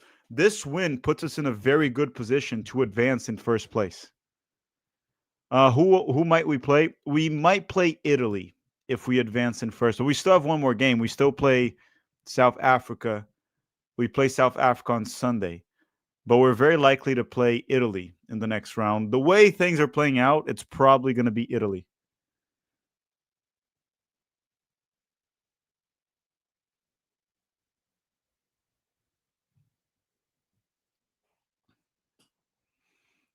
Hey, maybe we get a number two here. Maybe we get number two here.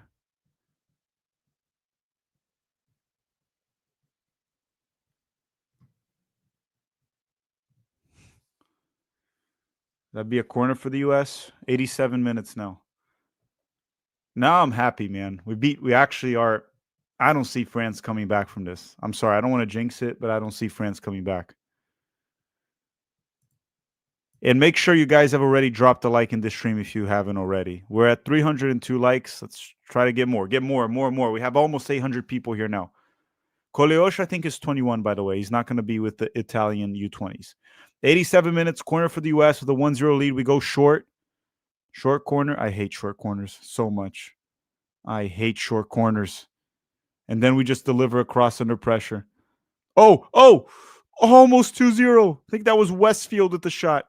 Blocked by the defender from close range. Almost 2-0 for the United States. The coach for the U-20s is Matko Mitrovic. He was the coach for the U.S. in the Olympics, remember? Gozo gets bodied out of the ball and loses it. Oh, we recover it. This could be number two. Oh, number two. Brooklyn Rhines. 2-0. 2-0 for the United States. 2-0. 2-0. 2-0.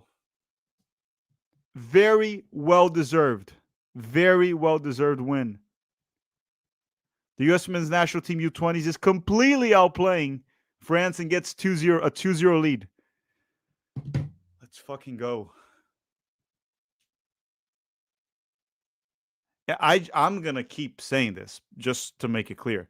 This is not a lucky 2-0 win. This was a dominant 2-0 win. He's not off. He's not off. That goal's going to count.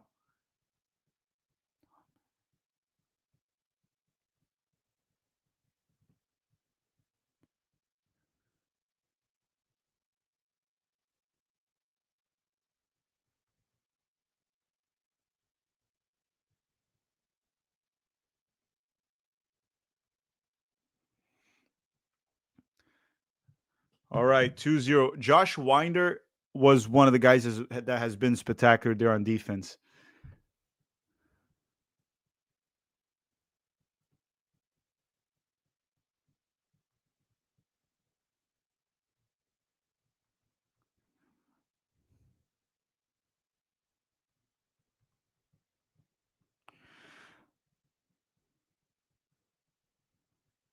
Okay, back here. 2-0 for the U.S. here. We're about to hit minute 90. We're about to hit minute 90. I'll see how much time the ref will add, but regardless, France ain't coming back from this. U.S. recovers the ball once again. Free kick for France.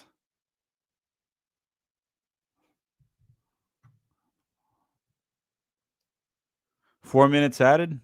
Is that confirmed? 5 minutes, ref. Really? Why are we adding 5 minutes? 5 minutes added.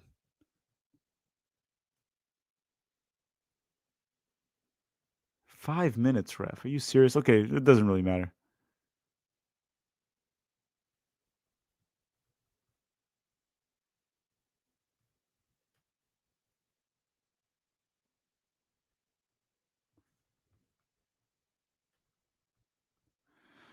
Okay, 4 more minutes to go, and the U.S. will hold on to a win here against France. The second one. Red card review. Oh, you're right. There was a red card review.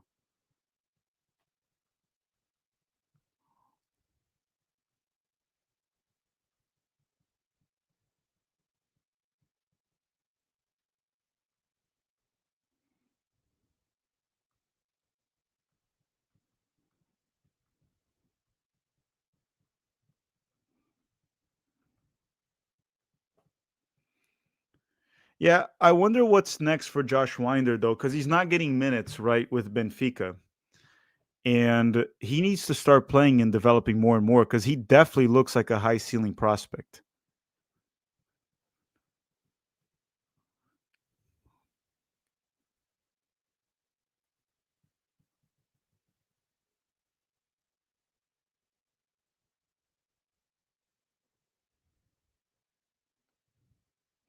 He's probably our second best U-20 center back, only behind Noah Kai Banks, Josh Winder. Oh, number three. Number three. Oh, he hit the post. Zambrano. 3-0. 3-0. 3-0. 3-0 for the United States. France has surrendered. France has surrendered. It's over. It's over.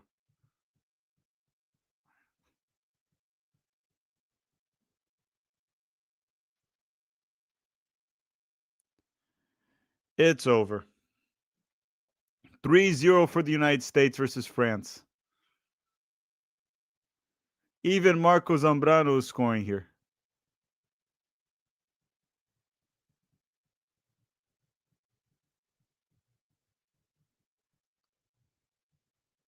Another good little cross. And then Xavier Gozo should have scored right away. He hits the post, and Zambrano scores off the rebound.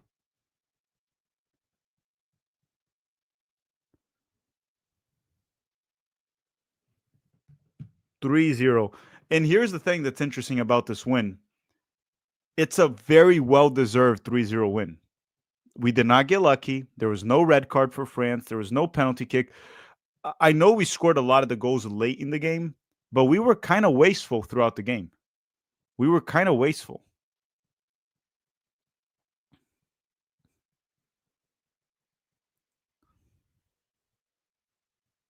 Probably the most pleasant surprise this game was Xavier Gozo because he was terrible in the previous game. But off the bench today, I would argue he was one of our best performers. He was a game changer. But the first game, Xavier Gozo was terrible. Maybe we have him just coming off the bench. Maybe we just have him coming off the bench because he's been quite good today. And everyone, even though we're at the end of the stream, if you just made it here, drop a like. Help us hit 400 or 500 likes. It helps the channel long term because more people find us. And we're going to continue to cover the U-20 World Cup. This very exciting team right now, at least in terms of the results.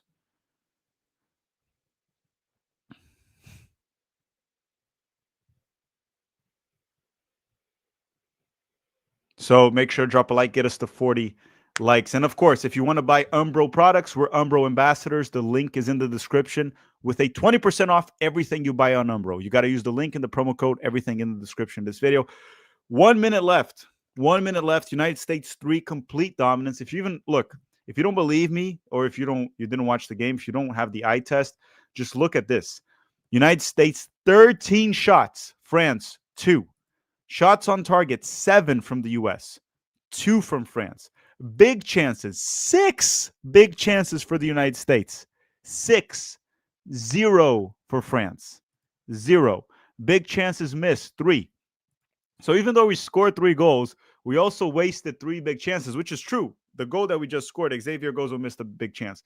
It was a complete dominance performance, completely dominant from the United States. 3-0 is a very fair result. Very fair result. Now, that's not to say the U.S. is going to win the U-20 World Cup or anything, but we're going to talk about this at Pete's channel at 11 Yanks. I think it's something to be excited about. Talk about the performance, the team. We have advanced the next round officially. Whether we're going to be first or second, it's up for grabs. We'll see.